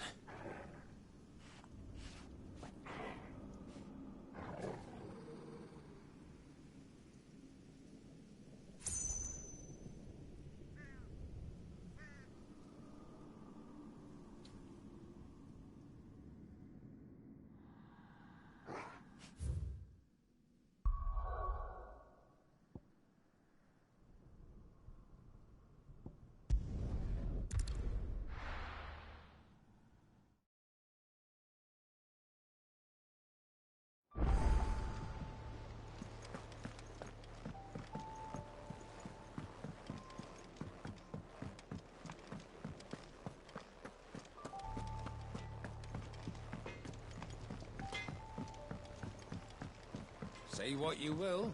Lady Karen has seen our...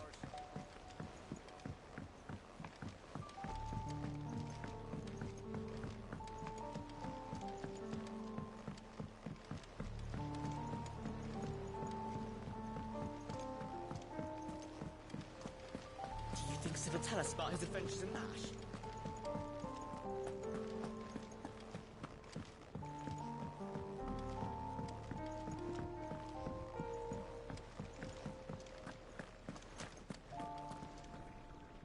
I hear that you traveled to Ash, Sid. Did you by any chance recover the names of my fallen friends? I did. Yes.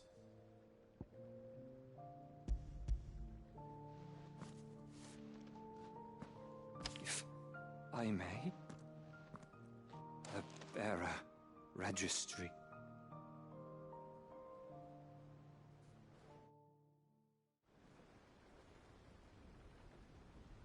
The director was a brutal man. He got no worse than he deserved. The registry was all I found beneath the tree. There was no sign of a body. Nor any record of what happened to the children after the orphanage closed. I pray that at least some of them survived. All their names are here. The ones we lost. My friends. My light in those dark times. I can still remember their faces, like it was yesterday. Children who were taken from their bunks in the morning, never to return. No explanation ever offered. They'd be happy to know that you survived, Herman. But why did I make it out alive, when so many others died in that awful place? It's not your fault. And blaming yourself won't bring them back. Honor their memory. See that their names live on. That way, at least. They're never truly gone. Thank you, Sid. I'm going to write a book. An account of the horrors of Bad Bach, and the spirit of those its custodians sought to crush. All of Valisthea will know of our suffering. And in the name of those I lost, I will not let it happen again. Neither will I. These records would have been buried for all eternity, were it not for you. Thank you.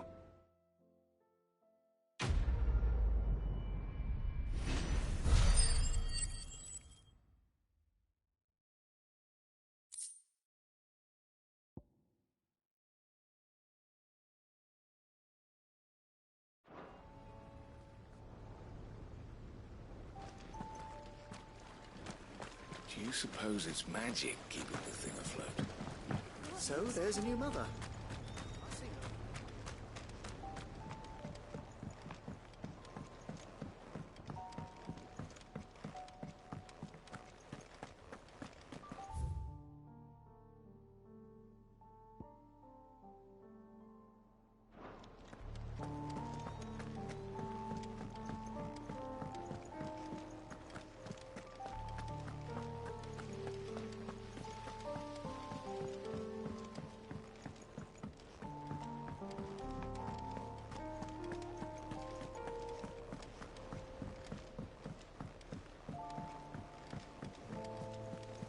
There's something about it.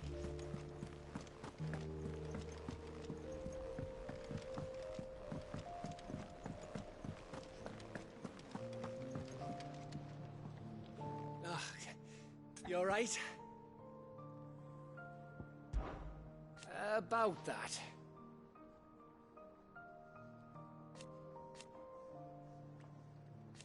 Oi!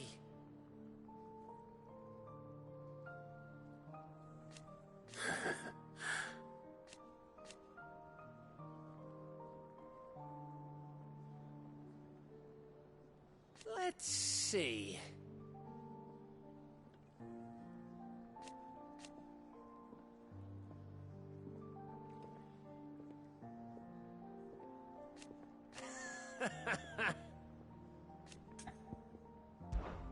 Something troubling you? No more than usual. It's just... Etta's baby will be coming soon, and I wanted to make something for it. I'm sure she'd like that. Back in the north, families would always make gifts when a bairn was on the way. Yeah, let the little tykes know they were welcome in their new homes, like. So, what's the problem? Well, the problem is that Etta's due any day now, and I don't know if I'll be ready in time. Is there anything I can do to help? You know, there just might be. All right then. What exactly are we making? A good luck charm. But not just any good luck charm. Not just any. No. One made from the feather of a silver chocobo. There's naught lucky in all the realm, or so we used to say back home anyway. Thing is, they're hard to come by. Had Otto and Karen check with their suppliers, but nothing. I'd try and track one down myself, only... Only the big day is fast approaching. And that's all you need, a feather. That or the bird whose horse it's attached to, aye. I was gonna start by asking around with traveling traders plying the northern borders. Well, there's no shortage of those passing through Martha's. I think I might make that my first port of call. I'll let you know if I find anything. You're a good friend, Clive. I won't forget this.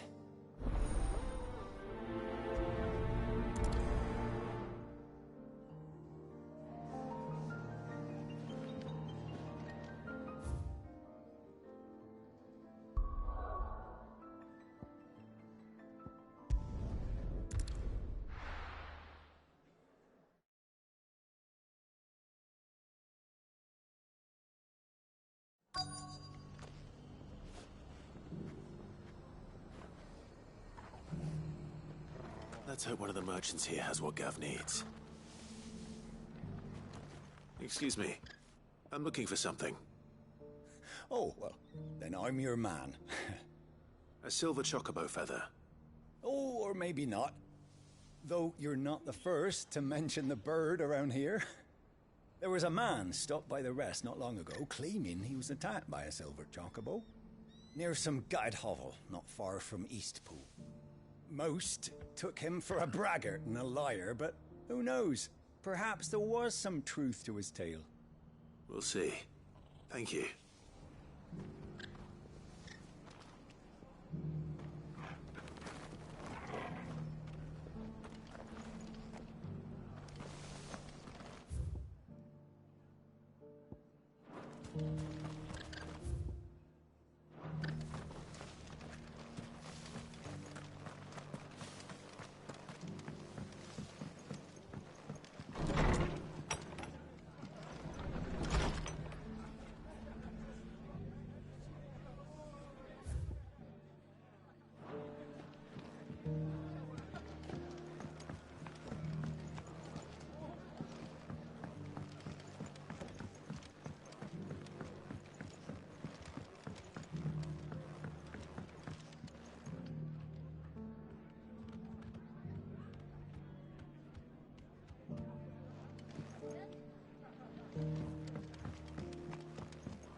a few rooms going spare now.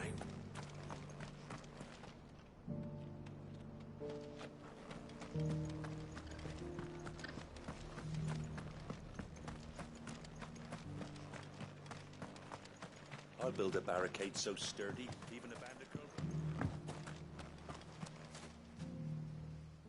Can I help you with something? You wouldn't happen to sell silver chocobo feathers, would you? I deal in fruit, not fancies. But if it's fancies you're after, I suggest you try Rhiannon's ride. Was a silver chocobo seen there? Oh, yes.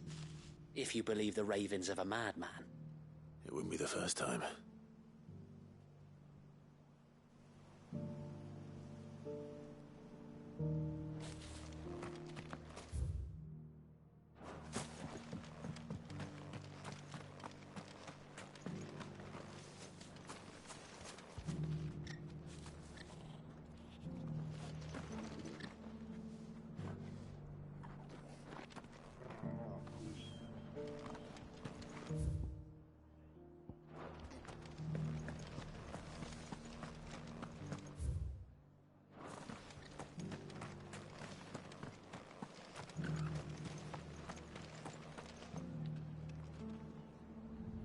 Just because the heavens have gone to wreck and ruin, it don't mean we have to. It doesn't still hurt, does it?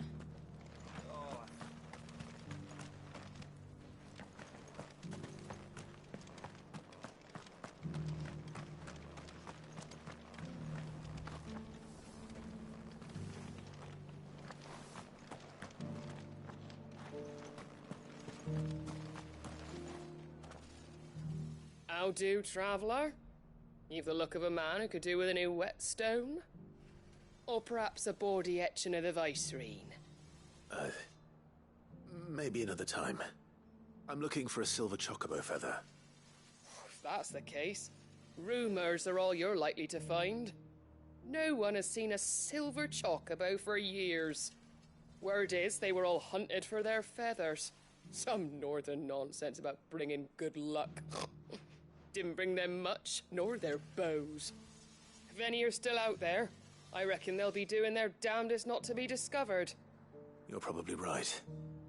Thank you anyway. A silver chocobo sighted in the hills near Rhiannon's Ride. It sounds almost too good to be true. But since I'm already here...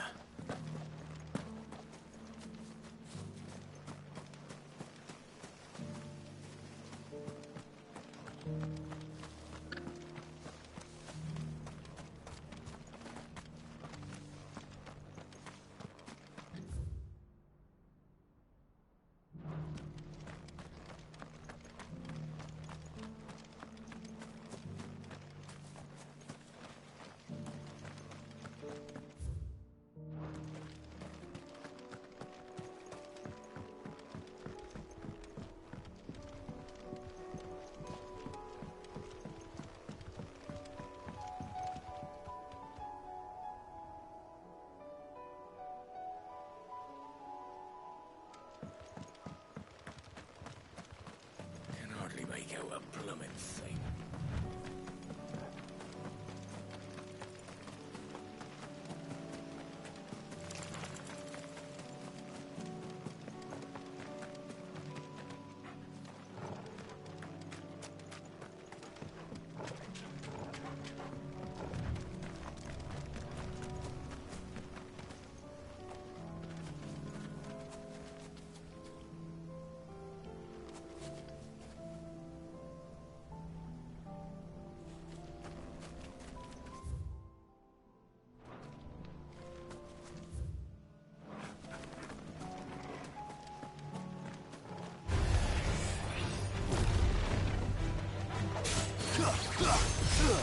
All yours, Torgal.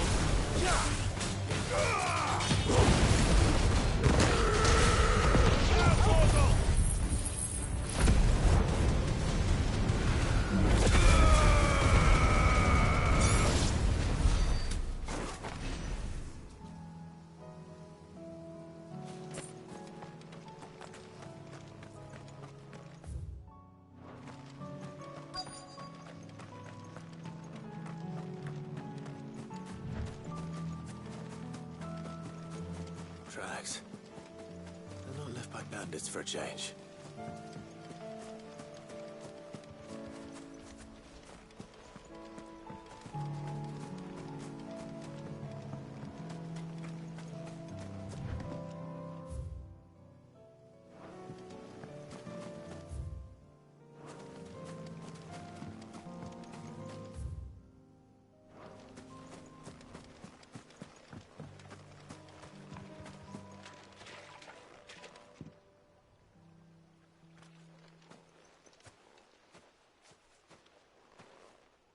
More tracks. And these look fresh. The Chocobo was here. And recently. Perhaps it still is.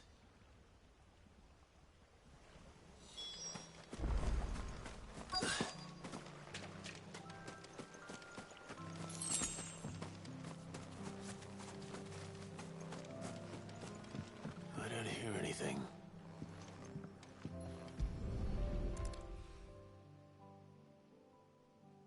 Well, I'll be damned.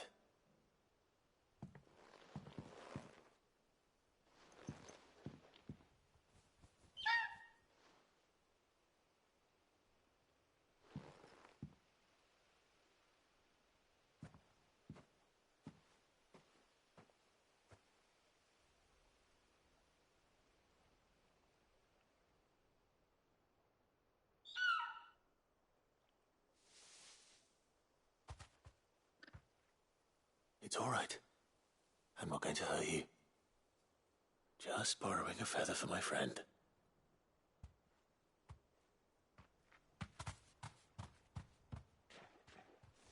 Thank you. Let's get this back to Gav before they change their minds.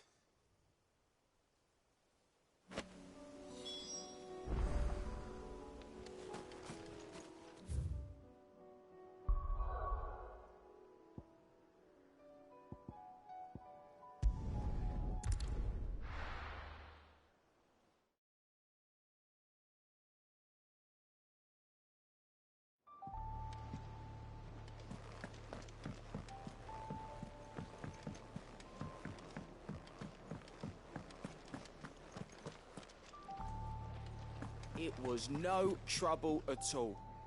Still. Clive, you're back. How'd you get on?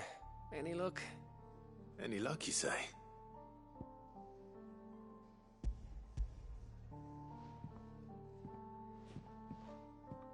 Crystal's crack.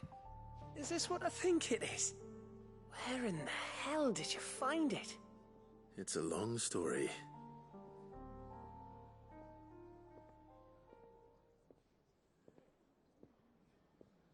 Right there on the road to Eastpool. Who'd have thought it? Everything up there's been abandoned for years.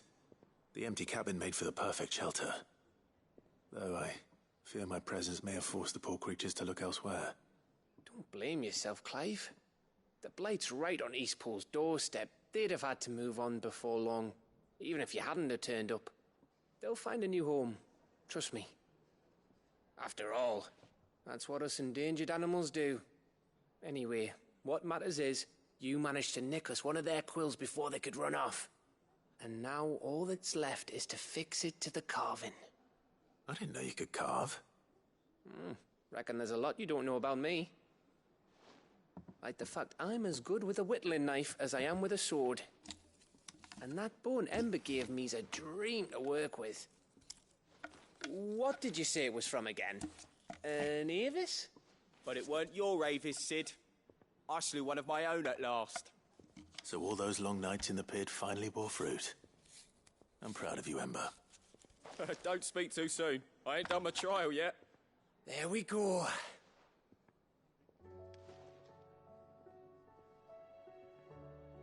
What do you think? I think if you ever hang up your scouting cap, you'll be able to make an honest living. Oh, will I? I should go and see if Ed is awake. Give it my best. You can give it to yourself. Come on.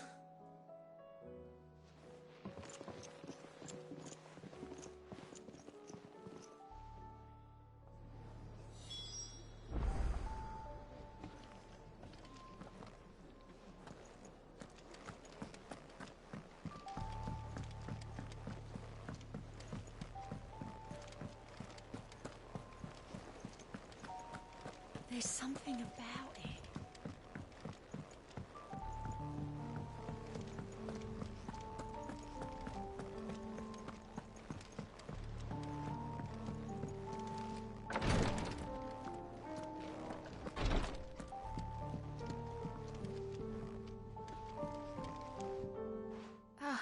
Me lords. How are you feeling? Well, thank you. Is something wrong? Wrong? No, nothing like that. What it is... Go on, please.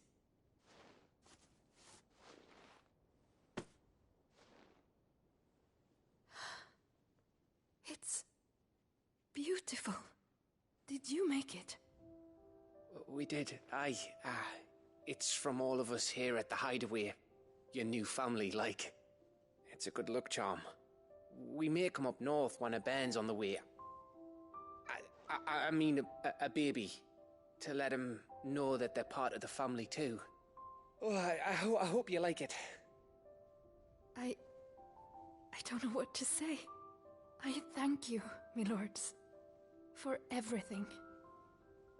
If there's anything you need, just let us know. I will. Clive, fancy a swift off? I'm thirsty. I could be convinced.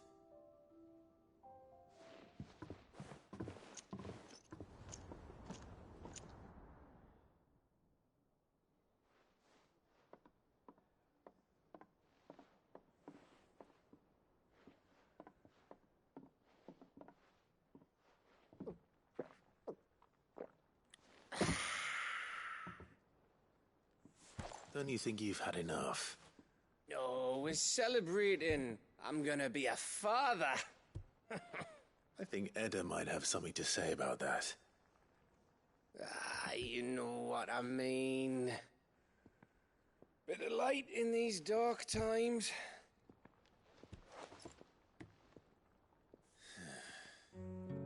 Wasn't long after me 10th name day. My mum told us she was with child again. I was over the fucking moon. I was looking forward to having a little one to lord it over, what with me being the runt of the litter. Thought I'd finally have a chance to prove to the world that I could be a big brother. Imperials came the day she went into labour. Had myself a baby sister. And then I didn't. My whole family gone in a blink, while I hid in the cellar like the spineless little arsehole I was. Great brother I turned out to be.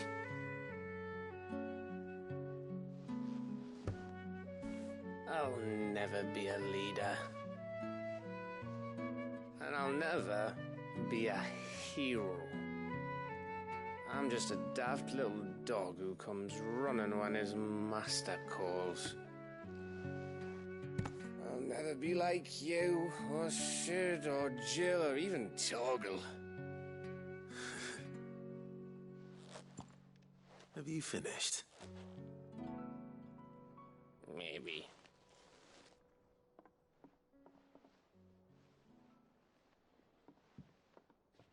Do you know why you're our best scout? Because you don't need anyone to hold your hand. Without your resourcefulness, your courage, your determination, I don't know where we'd be. Maybe hanging off a cliff like,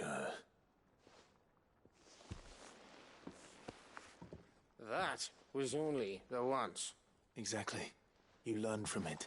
And here you are after Founder knows how many missions, stronger for everyone. And let's not forget Rosalith. Who was it who freed me from the dungeon? Who was it who ran to Jill's rescue? That would be me. Because you're our brother, Gav. My brother.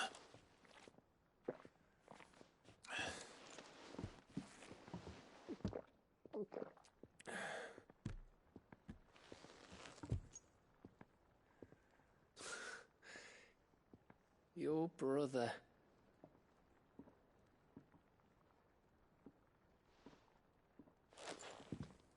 Which means that when the time comes,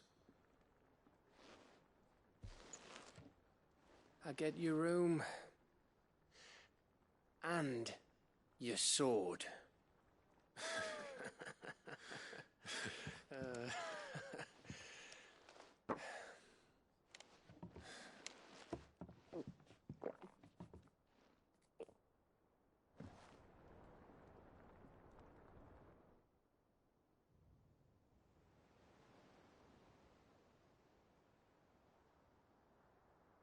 I may have had one too many. you may have had 10 too many. I said I was thirsty. Better get back to work anyway, after I walk this off. Clive? What is it? Thanks for, you know. I know.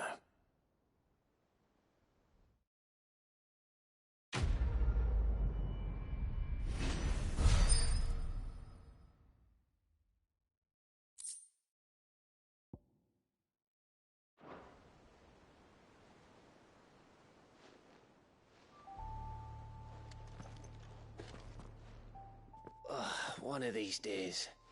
One of these days, I swear, it's gonna be me who drinks you under the table.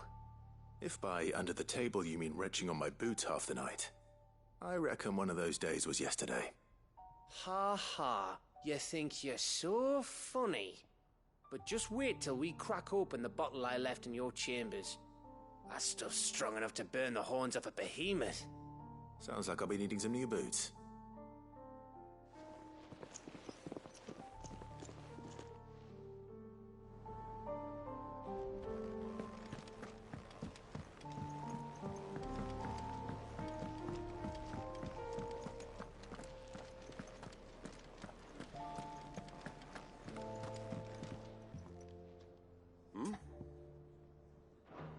Yes, there is still much to do.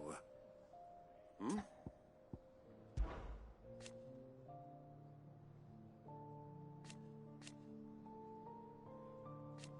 Huh.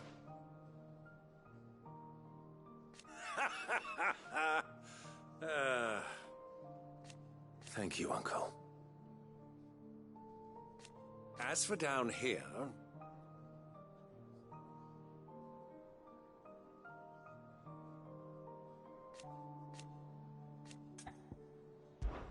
Clive, my boy!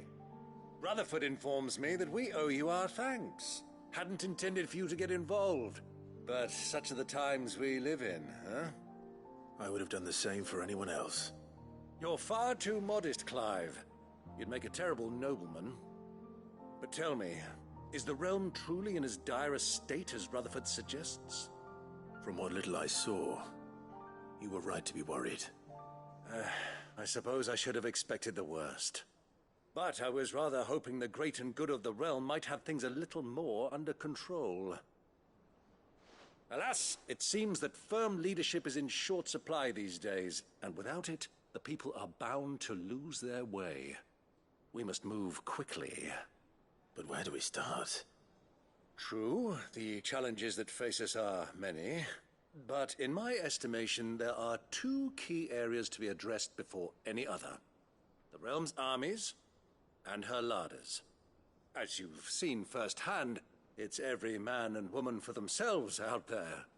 Certain cities have banded together to try and maintain some semblance of order, yes, but such cases are few and far between. And yet, the only remedy for the chaos that faces us is unity.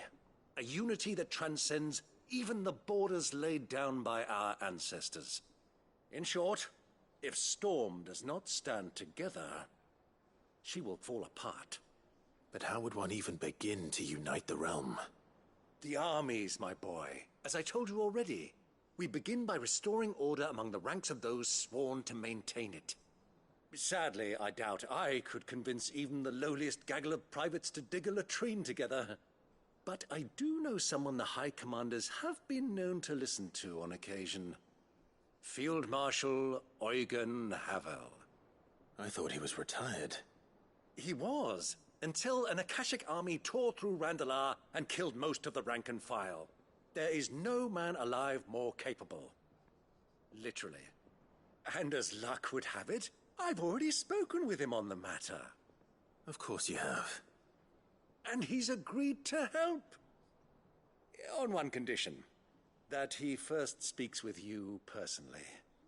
Havel has always been a man of frustratingly rigid principle, and he has certain qualms about clasping arms with, well, with an outlaw. I extolled your many virtues as best I could, of course, but the old goat was adamant that he be allowed to appraise you in person. You don't mind, do you, my boy? Of course not. As long as chaos reigns, we will never build a better world. I'll do whatever it takes. And if the Field Marshal wishes to speak with me in person, then so be it. That's the spirit. I'll leave for Randalar at once. Would you send a Stolas? Of course. Rutherford is already in the Dalmekian capital. I'll have him tell Havel to expect you forthwith. Excellent. Thank you, Uncle. No. Thank you, Clive.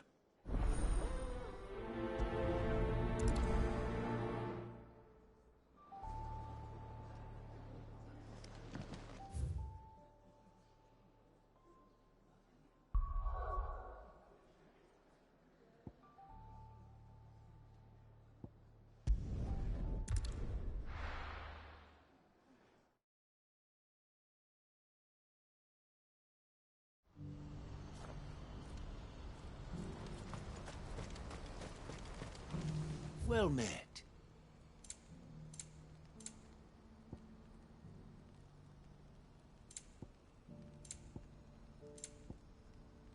Farewell.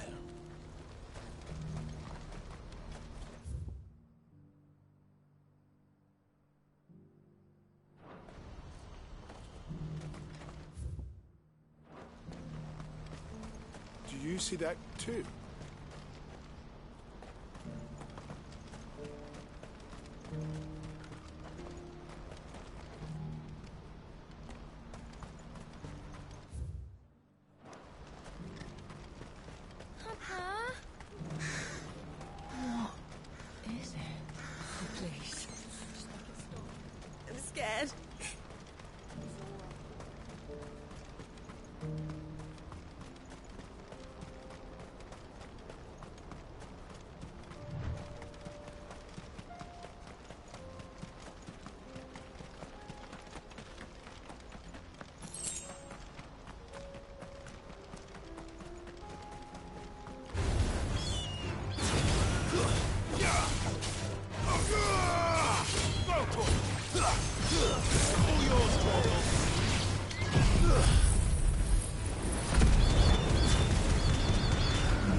This one.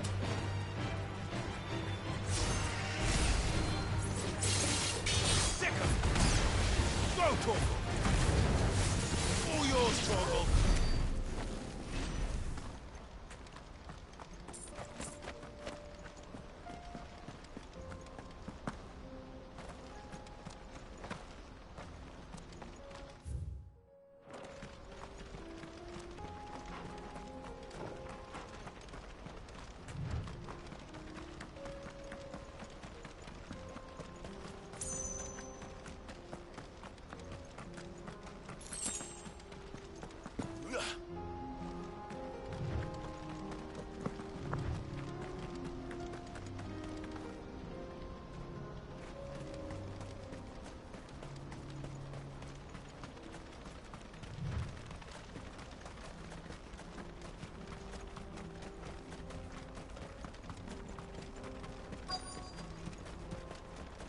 Can't be Rutherford, can it?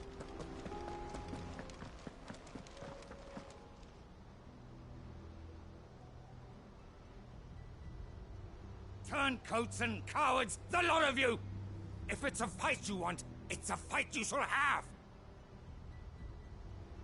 Allow me. I don't need your... Please, Field Marshal, oblige him. This won't take long. You're right. It won't. Men, finish him.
A little longer than I'd have liked.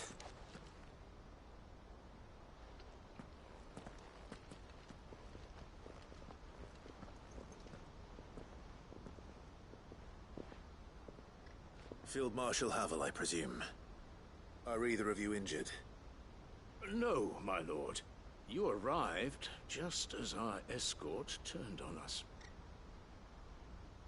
Fucking traitors.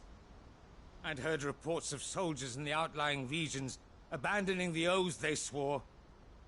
But I hadn't thought the corruption had reached so close to the heart of the Republic. It's a fucking disgrace. Your interfering old bastard of an uncle tried to warn me, of course. My lord Marquis. Or is Sid the Outlaw more to your liking? Call me what you want. It doesn't change who I am, or the urgency of the message I bring. My uncle has a plan to right the realm, and he needs your help to see it through. Before I agree to anything, I'd have you answer one question. What do you stand to gain from all this? I won't deny that I might benefit from further chaos. But I seek a new beginning for all of us. And while the choices I've made may not always have been the right ones, I know I made them for the right reasons. For so long, so many of us have been told how we could live, how we could die, when it should have been our decision all along. Now we have a chance to put things right. But in order to take it, we must stand together.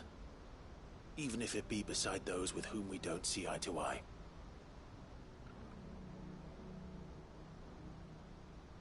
Certainly not the words I expected from an outlaw. But perhaps your uncle was right. You are no ordinary outlaw. I'll never hear the end of this. All right. I'll start by ordering my most trusted guard to bring the Dhalmekian fringes under control. Next, I'll make contact with my counterparts in the Imperial Army and see if I can't convince them to try and restore order in their own territory. Thank you, Field Marshal. But they are not the only ones we will need to convince. What do you mean? I don't doubt that I can bully some sense into a few generals, but those they answer to require a different kind of persuasion. And when it comes to honeyed words, well, we will need an envoy. One who can court even the most stubborn of statesmen. You, perhaps? I'm flattered. But I'm no diplomat either. And I have other problems to attend to. What we need is a skilled arbitrator. And I may know just the person. Is that so? And would he happen to be an outlaw too? Of a different kind, perhaps. Well, beggars can't be choosers. I suppose we'll all have to find a little of the outlaw in ourselves if we're to make it through this. Very well. Send your man to me right away. I shall.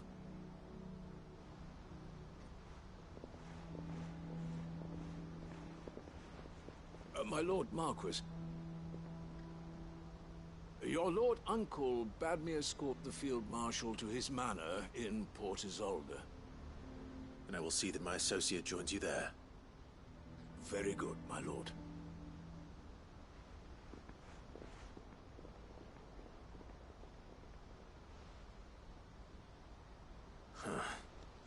An envoy. I'm not sure I'm the man to talk anyone round. I can barely convince my brother to take his medicine. No. This is a job for someone with experience. Someone like Quinton. I hope I can convince him at least.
Quinton, I have a proposal for you. Do you now? Something tells me you'll be asking more of me than a cask of Gotand gold. Go on then. Propose.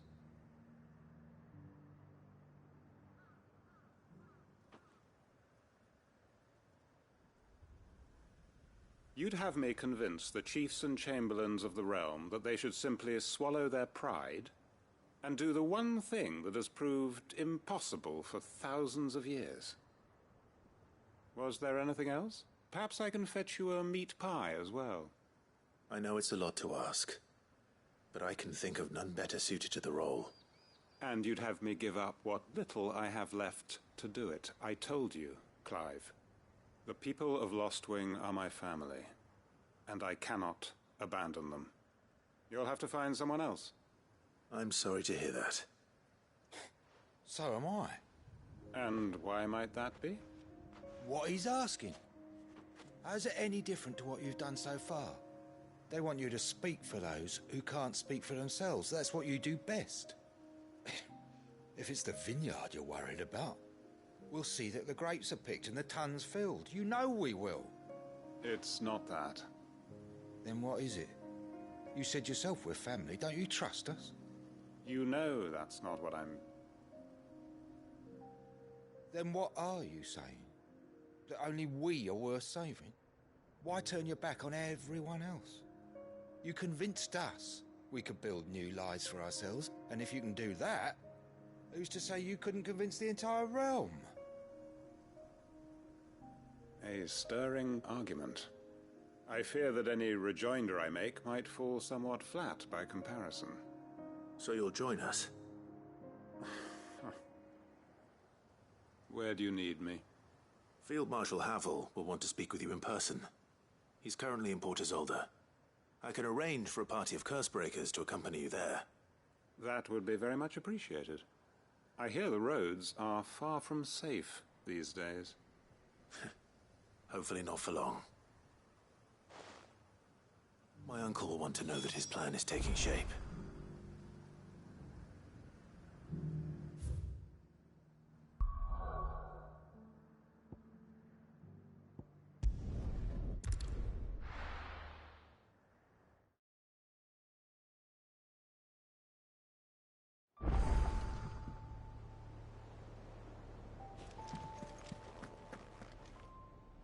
Uncle, I bring good news. The Field Marshal has agreed to your plan. Ha! Of course he has. I didn't doubt you for a moment, dear boy. Rutherford is accompanying him back to your manor in Port Isolde as we speak. They will await your return there. As will one other. One other? Who, exactly?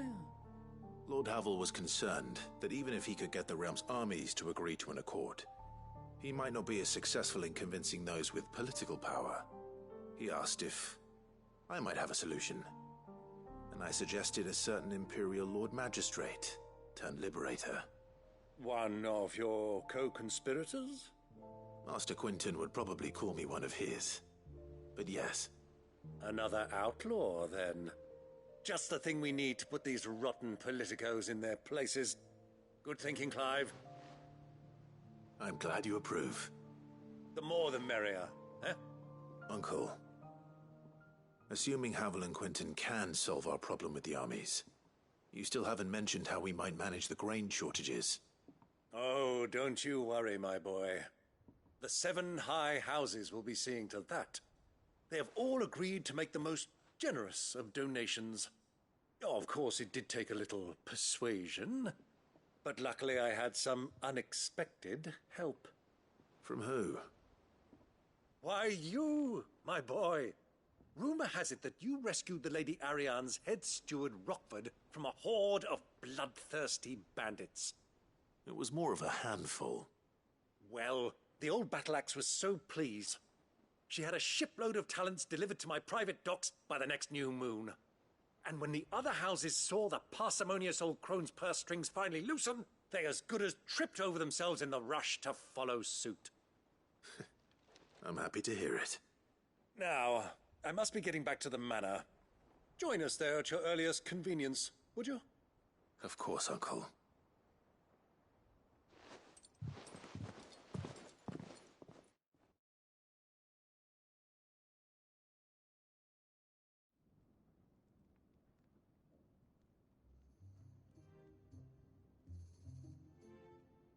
And how, pray tell, will we get that grain to the capital if the roads are still overrun with Akashic?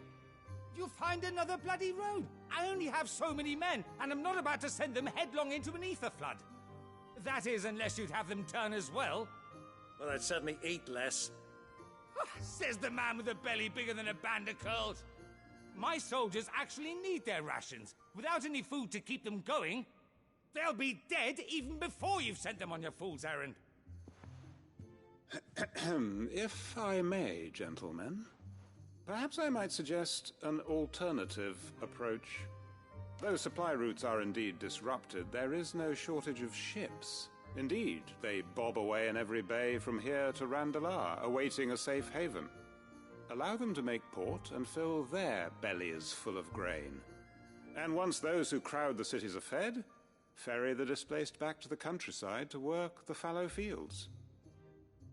But I'm sure that you wish to continue your discussion. Forgive the interruption. Two such firm friends as yourselves need no help from the likes of me. Rutherford spoke fondly of the great bond between you. Us? Friends? I can't stand the man! Clive, I'm beginning to question the quality of the company you keep. And what kind of company were you expecting him to keep? The man's a criminal! Criminal? How dare you? You are not fit to breathe the same air as this fine, upstanding young gentleman. Upstanding? He calls himself Sid the Bloody Outlaw! Once more onto the breach.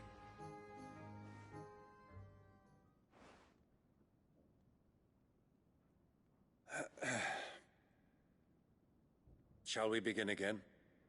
What we seek here is not to create a new nation, nor to claim the thrones of those that already exist. We wish simply to bring stability to the realm that mankind might weather the current storm. And to do that, we must convince those in power, the generals, the statesmen, the nobles, that our cause is just. There will be disagreements, yes, and I imagine some resistance, much resistance. But we cannot let that deter us. If we show them the path, show them that we walk it ourselves, then I am confident they will follow. The fate of the world lies in my nephew's hands, but the well-being of her people lies in ours. And we must not squander the chance that Clive has given us. Uncle Byron, Now, with that settled, let's move on to the signing of the Accord. For what great moment in history hasn't been accompanied by a little ceremony?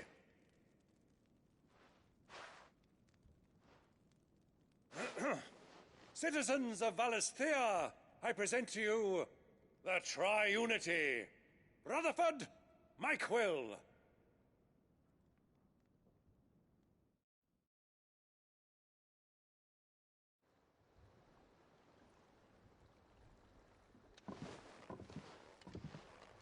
Well, my boy, the stage is set.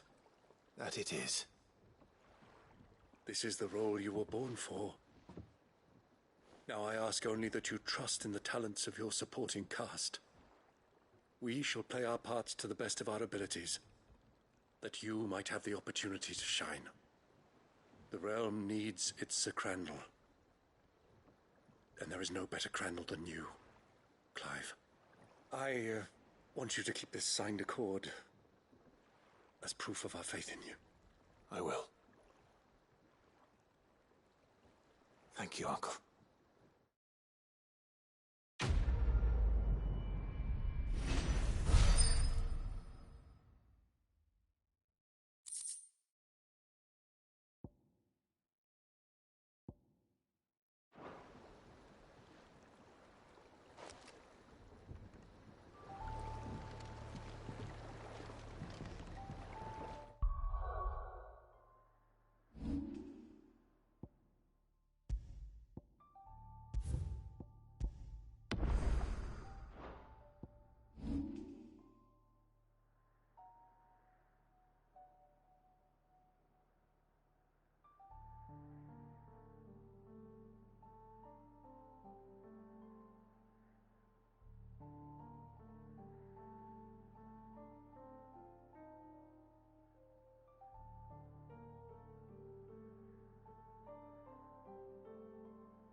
What do you think that thing is? And how the hell is Sid gonna deal with that?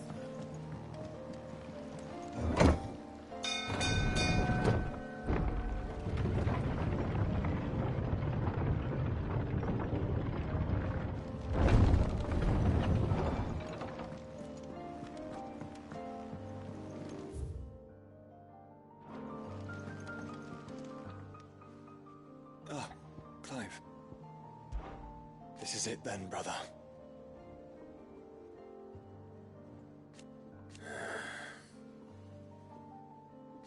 Indeed.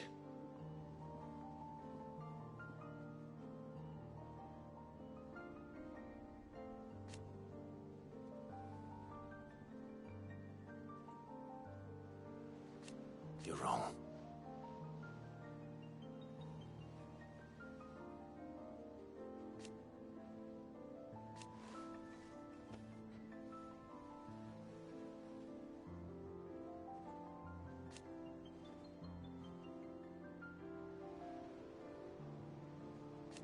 Of course.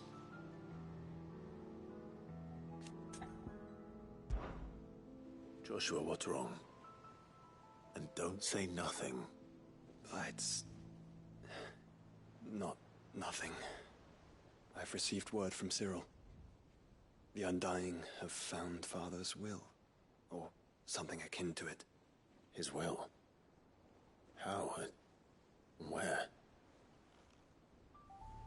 In the crypt beneath Rosalith Castle. After Kupka was kind enough to drive out the Imperials, the Undying took the opportunity to recover what relics of the Duchy yet remained.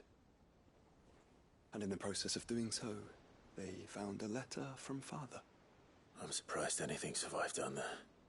Cyril asked that I join him in Tabor at my convenience. I have been meaning to go, but would you join me?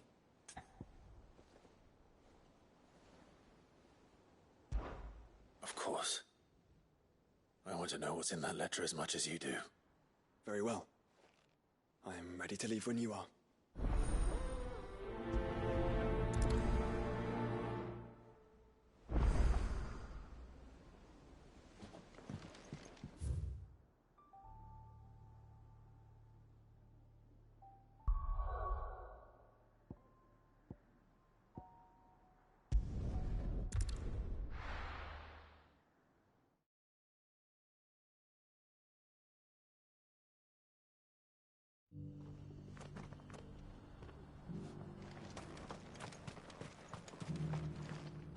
Here, take a look at my wares.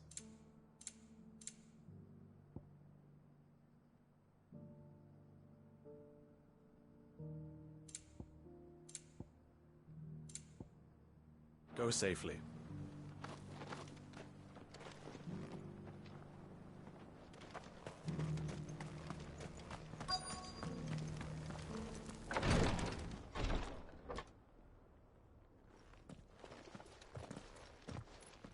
Your Grace, my lord, I trust your journey was not overly onerous. Cyril, you found a letter from Father? Yes, I have it here.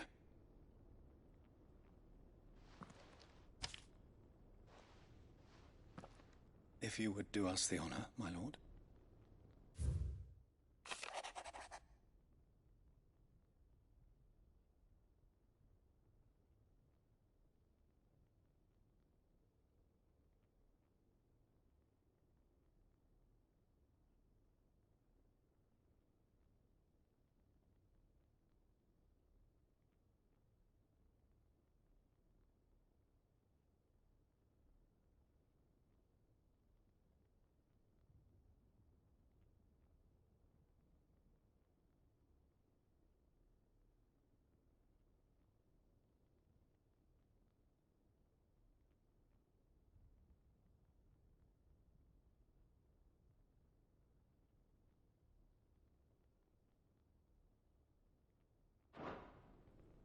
An inheritance.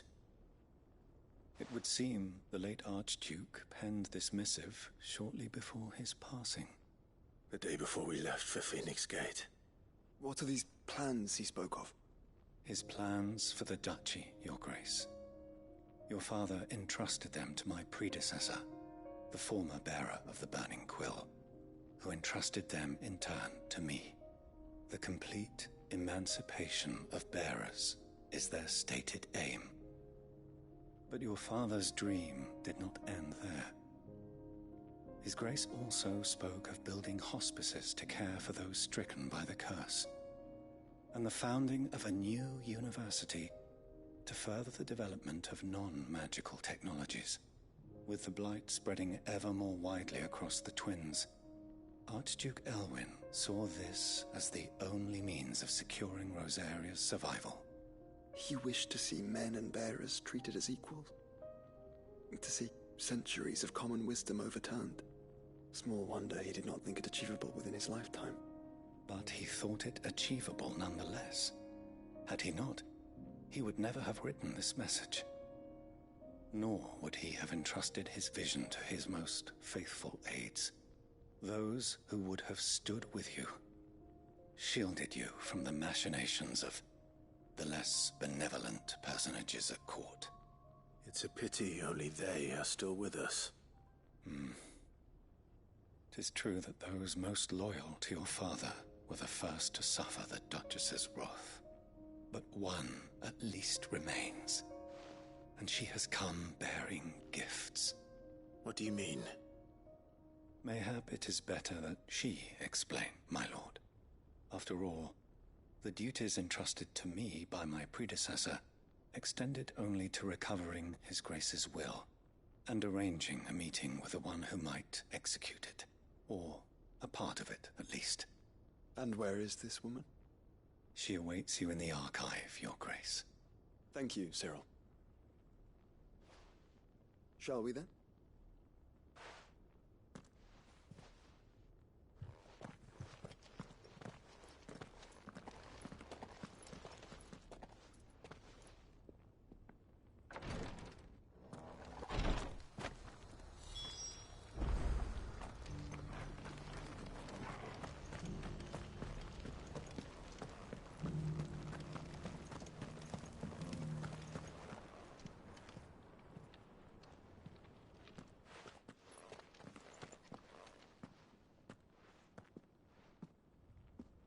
My lord, Your Grace. I hardly recognize you. I am Goditha, retainer of House Rosfield, loyal servant to the Phoenix and his shields. Your father, the Archduke Elwyn, entrusted me with the delivery of a gift. I only hope you can forgive my tardiness in bringing it to you. Lift up your head, Lady Goditha. You have our gratitude for your service to our house and to our father. I merely did my duty, as any proud Rosarian would. My lady, perhaps you could explain a little more? What exactly is the gift you bring? As I'm sure you know, it has long been the custom for the children of House Rosfield to be presented with certain keepsakes upon their coming of age. Indeed it has. Our father often spoke of the day when our turn would come. And had he lived to see it, he would have presented you with the treasures I bear. Matching armbands for you both. Alas, he did not live. Indeed, he was taken from us even before they could be completed. He had intended to claim the Heartstone with which each armband was to be finished himself, but it was not to be. And his gifts remain incomplete. I see. It saddens me to bring them before you, as they are. It was your father's wish that you be presented with the finished articles, not these, works in progress. But with His Grace long since gone, and the stone left unclaimed, I had little choice. You are grown men now, and his house is yours. And while I would not presume to insist upon your claiming the Heartstone in his stead, I know that nothing would have pleased him more than for you to do so. Thank you, Lady Goditha. What say you, Clive? What else? Of course, my lady. May our father's will be done. Oh, I am much obliged. Do you know where we might find this Heartstone, my lady? I do. Though it may be a matter of a good deal more than simply happening upon it. It is found in the bellies of elder griffins, you see. We do at least know where to find one. A certain specimen has made its nest in Titan's Wake, not far from here. A certain specimen? You are most perceptive, Your Grace. In answer to your unspoken question, yes. In fact, this is the very same beast your father meant to slay. I have been tracking its movements since you were but a boy. Were you to slay it in his stead, as men of House Rosfield, it would surely make your father proud. What say you, Joshua? What else?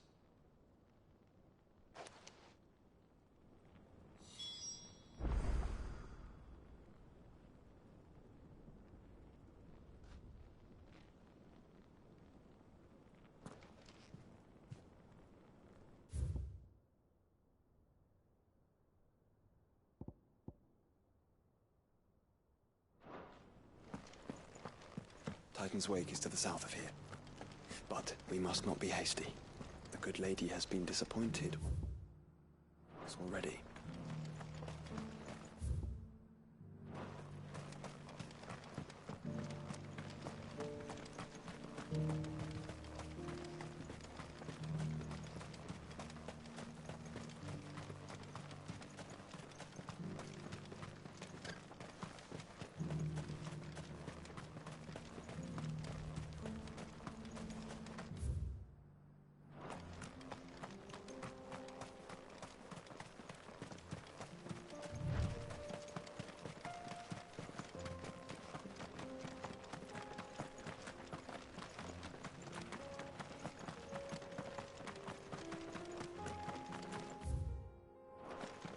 Caution.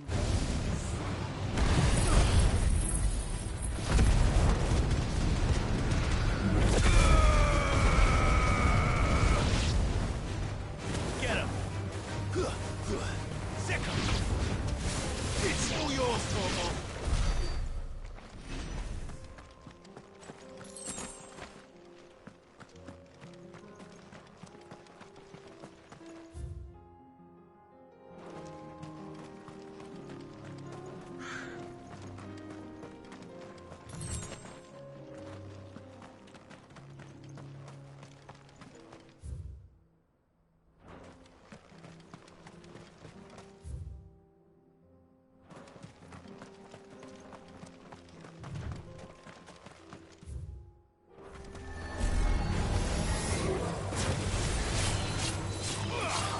This one.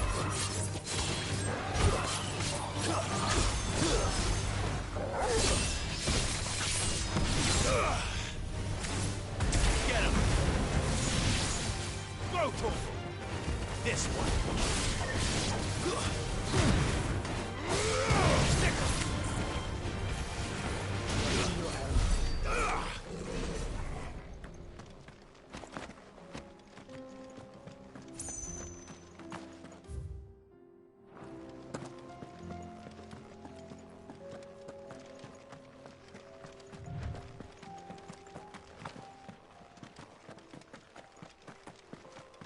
Eyes peeled, Joshua.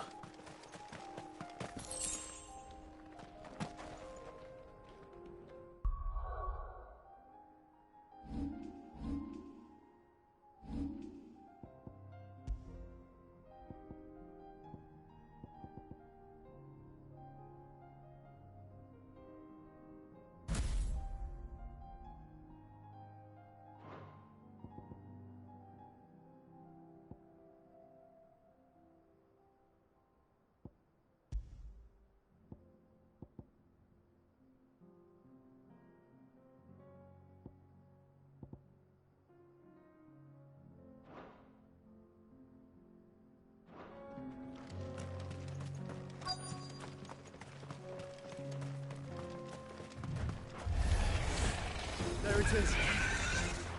For House Rosfield.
Is this the Heartstone?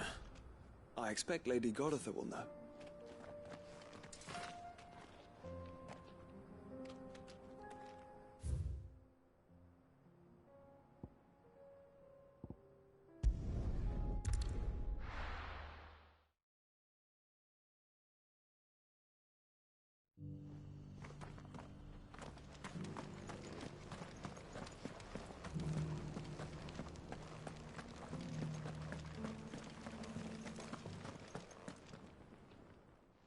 Thank the Founder you were safe. The Griffin is slain then? And the Heartstone claimed.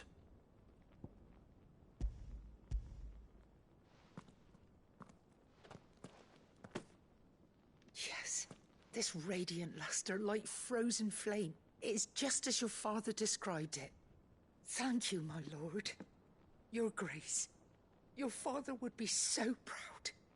Lady Goditha, the lapidary is ready. Thank you, Cyril. I will be with him shortly.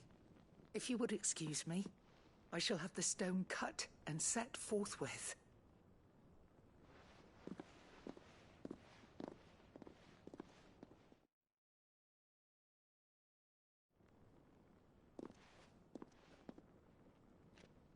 The armbands are complete. Pray, take them. they are yours, after all. Heartstone is harder and more enduring than garnet, or even ruby. It symbolizes unwavering will and devotion, and the graven vines encircling the stone represent the unbreakable bonds between you. It's a message. Father knew we had enemies both inside and outside the duchy. Enemies who would thwart his vision. Only with unwavering devotion would it ever be realized. And only if we stood together, as Phoenix and Shield, as brothers in arms. Only then might those enemies be overcome. Indeed. His Grace knew the enormity of the task he would entrust to you, his heirs. But this was more than just a message. It was a promise. That he would always be with you. Thank you, Lady Goditha, for remaining the steadfast custodian of our father's will. Forgive me, my lady, but there is something I don't quite understand. The Undying told me that after Father died, Mother claimed all of the ducal treasures for her own. Even if the armbands were incomplete, she would surely not have overlooked them. So, how were you able to keep them from her? Because I was the keeper of the vault. Though I was but a lowly servant, your father spoke to me of his intentions for the bands, of the deep love he had for both of you, and his hopes for your future. In the days before the disaster at Phoenix Gate, I discovered that the Duchess had ordered her jewelry be sent away from the castle. It was then that I knew she meant to betray us. I tried to warn your father, but it was too late. When word of the fire reached Rosalith, I knew my time was short. So I took up the armbands and I fled into the night. And thank the Founder you did. Yet my duty to your father was incomplete. Not knowing what else to do, I followed the Griffin, thinking I might claim the Heartstone on its passing. And so my pursuit continued, until Lord Cyril appeared before me. He informed me that His Grace's will had been recovered, and that his sons were alive and well. Lady Goditha, on behalf of my father and all the people of Rosaria, I thank you for your loyal service. As do I. Thank you, my lord. Your Grace, for coming back to us. For giving my service meaning.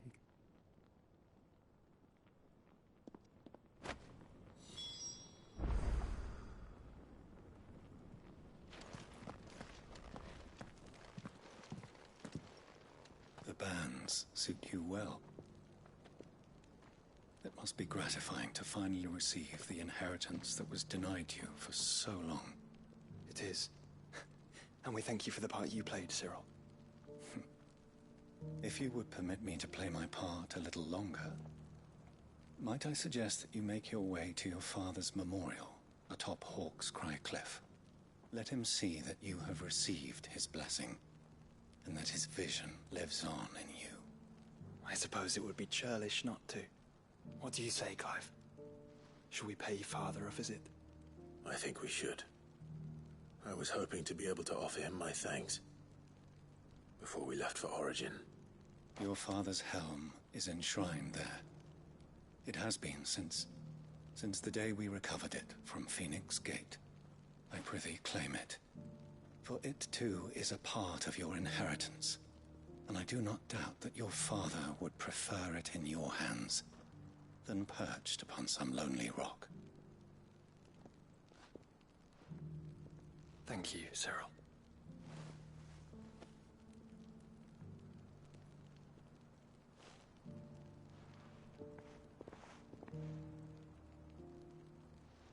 Come on, Clive.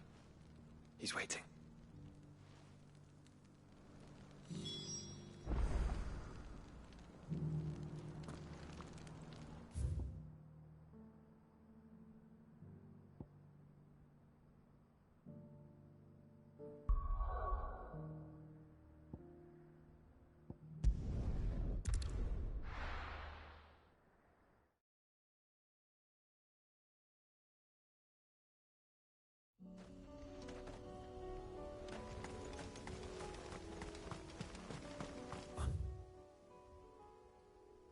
unwavering will and an unbreakable bond. Do you really think we're strong enough? To save the world? Of course. To have overcome Father's political enemies. Of that I'm less certain. Especially knowing what we know now. What Mother was truly capable of. But perhaps these bands would have helped. Knowing he was with us would have made all the difference.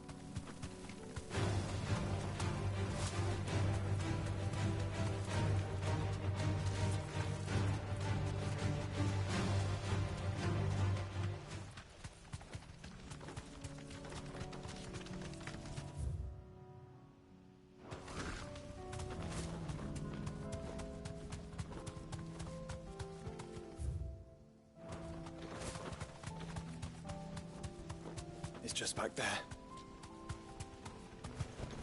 Thanks, Gal.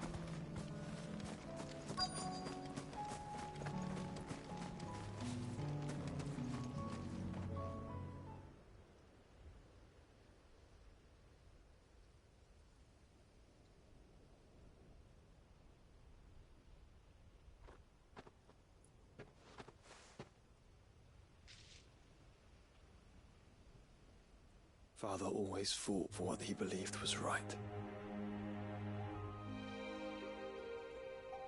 It wasn't until that night at Phoenix Gate that I realized I had never fought for anything. I always had someone else to do the fighting for me.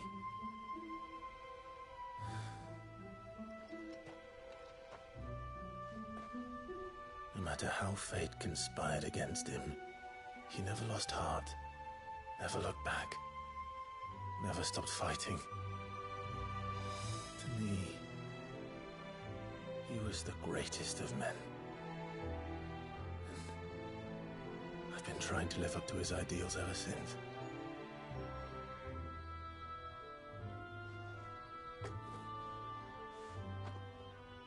We all have, Clive. We all have. And we'll keep trying. Because that's what he would have wanted. What he would have done himself. Even if it meant standing against the very gods in the heavens. I shall be borrowing this, Father, if I may. That you might watch over us as we follow in your footsteps.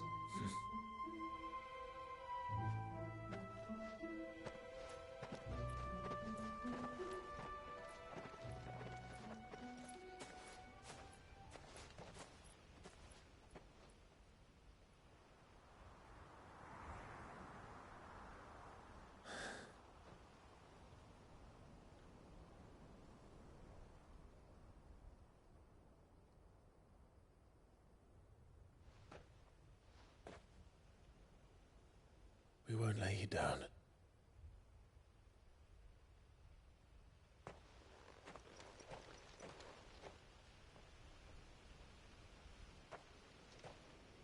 Onward then?